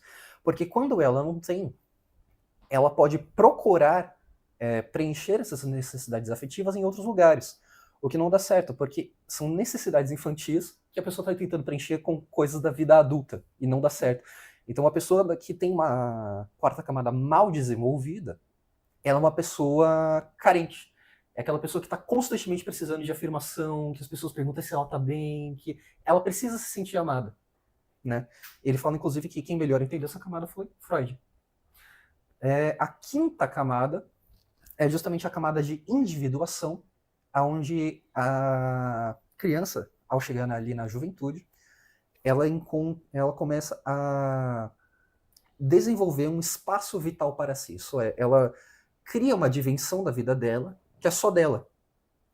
Né? Então ela começa a se diferenciar das pessoas à sua volta. Ela então não está mais imitando os pais e ela também não está dependendo do afeto deles. Muitas vezes, inclusive, uma marca de uma pessoa na quinta camada é a rejeição do afeto.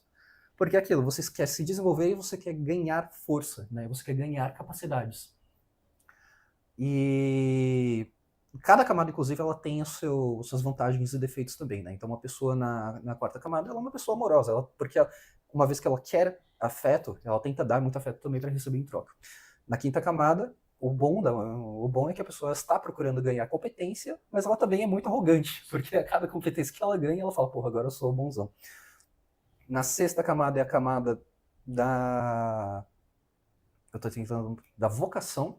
Então, a partir do momento que você vai ganhando certas competências, você tende a associar-se mais a algumas do que a outras, né? Então, eu sou assim, cara. Eu acabei virando escritor, por exemplo, que a minha professora lá do primeiro ano do colegial, ela falou que eu escrevia muito bem, que eu lembrava o Edgar Allan Poe escrevendo, e eu nunca superei esse elogio na minha vida. Faltou a minha vida toda. E na sexta camada, né, o desenvolvimento é justamente quando você busca o refinamento das suas competências em volta de artes específicas e de áreas específicas que vão determinar. Cada camada, é importante dizer também, gente, ela é uma síntese da orientação a qual os outros elementos da sua personalidade estão. Então, assim, a personalidade de uma pessoa é definida, né, por aquilo que ela herdou, as escolhas que ela fez e coisas que aconteceram com ela. Essas três coisas, nós tendemos a direcionar elas naquilo que está no centro da nossa hierarquia de atenção, no topo da nossa hierarquia de atenção. Então, toda mudança, né, e também é importante dizer que uma camada ela não sobrepõe, ela não substitui a outra, ela adiciona. Então não é porque você que uma pessoa está na quinta camada que ela deixa de ter a quarta e deixa de operar na quarta de vez em quando. Então, por exemplo, um boxeador, um cara que seja muito bom de boxe, terminou o treino ali, recebeu um parabéns do treinador, ele se sentiu super bem com aquilo, meus parabéns. Chegou em casa, foi procurar um afago na mulher, tô com dor de cabeça. Pronto, o cara tá na quarta camada de novo. Porque ele vai tentar suprir aquele afeto, aquela necessidade de afeto e não vai conseguir, ele vai sofrer por causa disso, né? Inclusive, cada camada ela implica uma fonte de sofrimento diferente. Então essa é a sexta camada. A sexta camada é a camada da vocação. Na sétima, a vocação ela se traduz em um papel social. Então você tem ali o desenvolvimento de uma vocação te dá também um certo papel que você cumpre na sociedade. Na verdade, você cumpre diversos papéis na sociedade, né? Você é pai, marido, profissional, você é o coroinha da igreja, seja o que for. E em cada uma delas você tem uma subpersonalidade. Só que com o tempo você tem com o tempo uma delas acaba tendendo a ganhar um certo destaque. Então tem pessoas para quem o papel de pai é mais importante, tem pessoas para quem o papel de profissional é mais interessante, é o mais importante. E então uma pessoa vivendo na sétima camada é justamente aquela que vive em função do papel que ela identificou para si na sociedade. O defeito dessa pessoa é que normalmente ela tende a viver uma máscara, por assim dizer. Então a pessoa que ela é, eu sou advogado, esse é o meu papel, e você percebe que ela não consegue interagir bem quando o assunto não é ser um advogado. E a oitava, que é o fim do desenvolvimento natural do ser humano, né, e não aquilo que é alcançado através de um certo esforço por parte da pessoa, é quando a pessoa, olhando para trás e para o desenvolvimento dela até aqui, né, então quando ela olha para a sua vida como um todo, ela consegue finalmente encontrar uma unidade na sua identidade, na sua personalidade. É só olhando para trás na sua vida e olhando quem você foi em cada estágio que você consegue dizer certamente, este fui eu. Então imagina Solon, né, o poeta grego, ele tem um verso muito bom que ele diz: não chame ninguém de feliz até que conheça o seu fim.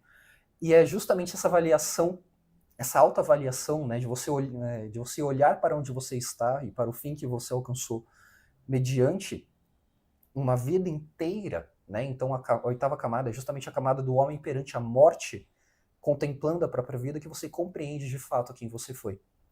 E esse é o fim da camada do desenvolvimento natural. Você quer fazer algum comentário até aqui? Você acha que é interessante? Continue. Tá. Pode continuar.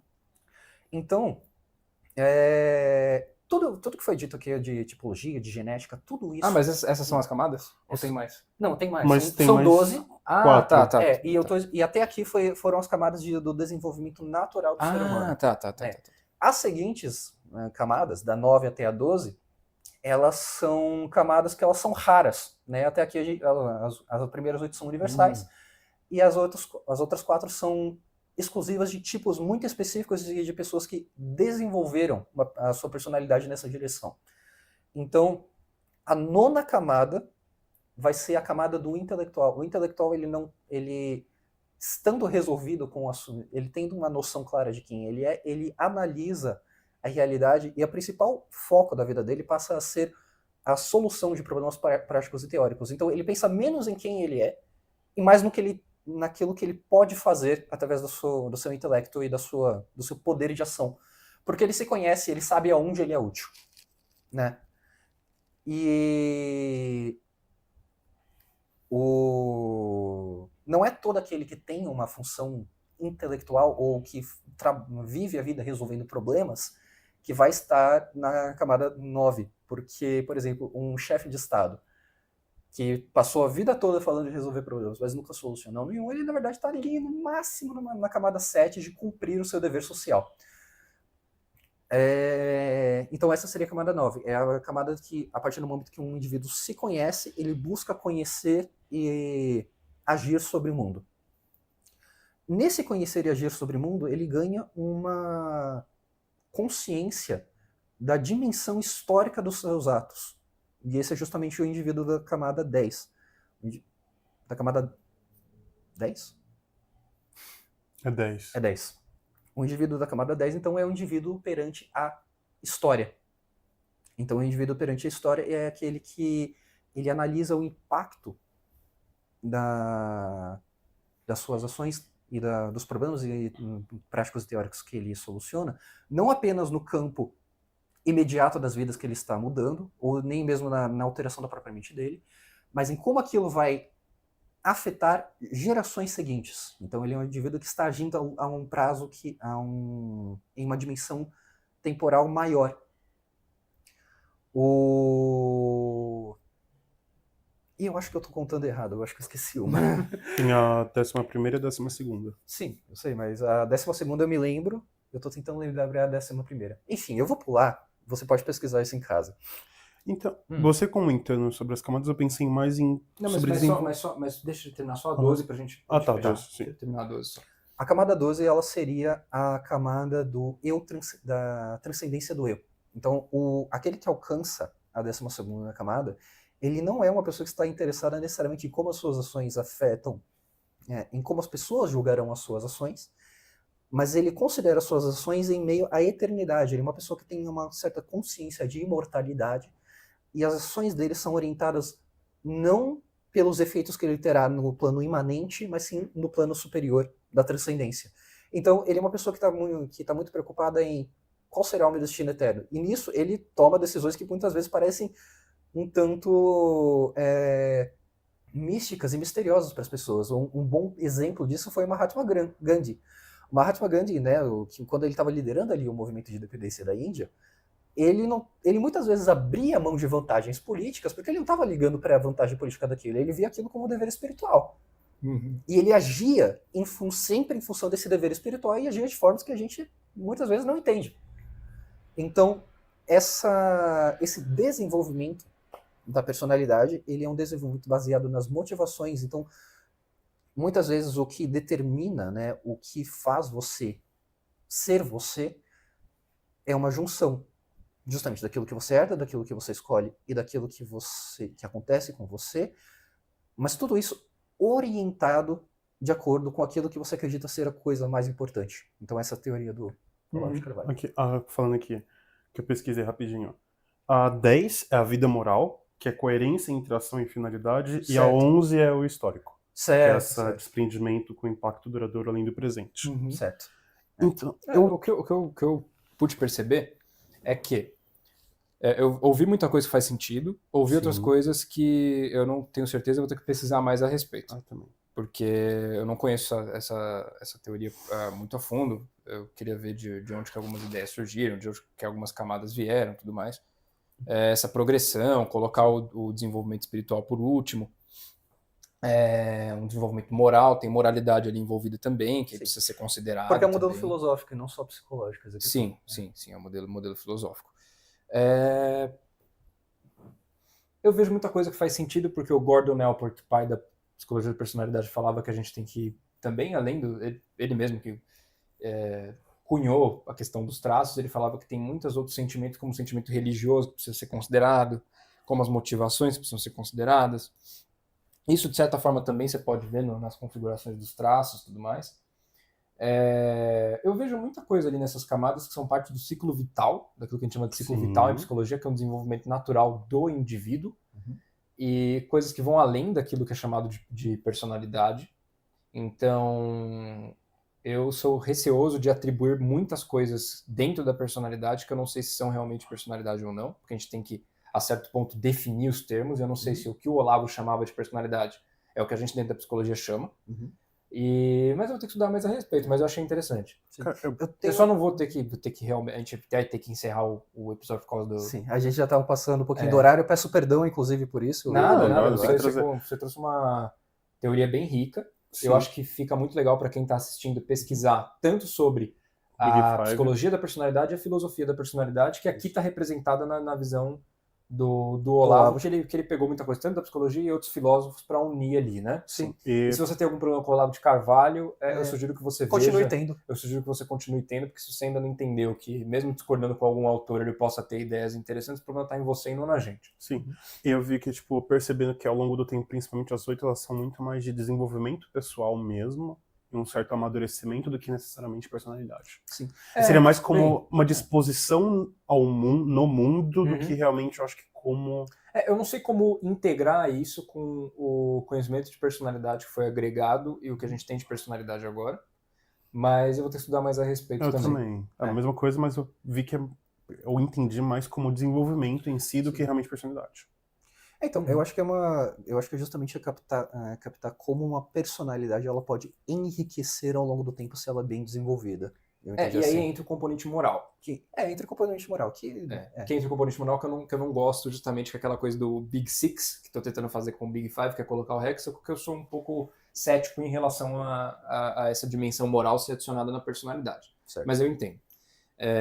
Eu acho que faz, até certo modo, eu vejo como algo que faz bastante sentido. Mas eu teria que estudar mais a respeito. Acho até que fica legal para quem está assistindo, tem essas visões, e até estudar a respeito de tudo, porque aqui é só um pontapé inicial para isso. Exato. Isso aqui é uma grande introdução à personalidade. Então, acho que, encerrando aqui, né? O que é personalidade, no final das contas? Isso. Cara, tem uma... O que é personalidade? Cara, tipo, se, por exemplo, na inteligência eu comentei sobre a inteligência ser a velocidade de raciocínio pelo mundo em si, quão rápido você consegue raciocinar e processar o mundo ao seu redor, e as informações que você recebe, e você também consegue transmitir, eu acho que a personalidade seria meio que o software. Se a inteligência é o hardware, a personalidade seria o software. Seria como você interage com o mundo, e não como você percebe ele, mas como você interage em si com o mundo e reage a ele. Isso pra mim seria meio que o mais próximo que eu conseguiria falar de maneira muito clara e simples sobre personalidade. Eu diria que a personalidade ela é o eu que se desdobra no tempo. Eu diria que a personalidade ela é o conjunto de diferenças individuais que envolvem que envolvem tudo aquilo que é único e subjetivo em relação à sua pessoa e se transformam no que você é e não no que outra pessoa é. E que tem relação com muita coisa que pode te ajudar a ter uma vida melhor com os outros ou não. Depende de como você vai utilizar. Acho que é isso. Acho que a gente falou bem. E a gente pode já encerrando essa discussão. Se você gostou dessa nossa discussão a respeito de personalidade, deixa aqui, não sei se você está ouvindo no Spotify ou no YouTube, mas deixe seu like, comente se você acha que gostaria de contribuir com alguma ideia, com alguma informação. Se você acha que alguém se beneficiaria dessa conversa, mande para alguma outra pessoa esse episódio aqui, para ela ouvir essas reflexões. E siga a gente aqui se você quer ouvir mais a respeito de conversas a respeito desse tipo de tema, com esse tipo de reflexão. Temos outros episódios aqui já disponíveis, esse é o nosso episódio 19. Temos outros 18 episódios aí para você consumir também, vários outros cortes pequenos, cortes mais longos. Semana que vem a gente vai falar sobre natureza humana. Então, qual é a natureza humana? E esse vai ser um episódio que vai ser bem interessante, porque a gente vai falar de algumas coisas que a gente já trouxe até aqui também. Já. Nessa conversa e em outras também. A gente trouxe no de amor, de amizade, de morte. Exato, exatamente. Então, se você gosta desse tipo de conversa, fique aqui e siga a gente aqui para mais conteúdos. Obrigado por assistir, obrigado pela paciência e até a próxima vez. Curta, comenta, compartilha. Não se esqueça, apenas psicopatas não se inscrevem no Farol. Exatamente. Se você não quer estar na Tetra de Sombria, isso depende de você. Exato, seu sádico maldito que apenas assiste a gente e não clica nem no botão de seguir. Sim. Você gosta de ver a gente sofrer, né? Nem se inscreve. Isso daí ficou estranho, vamos cortar. Segue nas nossas redes. Não vamos cortar nada. Vamos cortar, não. Vamos cortar o episódio. Vai cortar o episódio. Corte você. Acabou aí. Corte você, ouvinte. Obrigado, galera. Até mais. Adiós.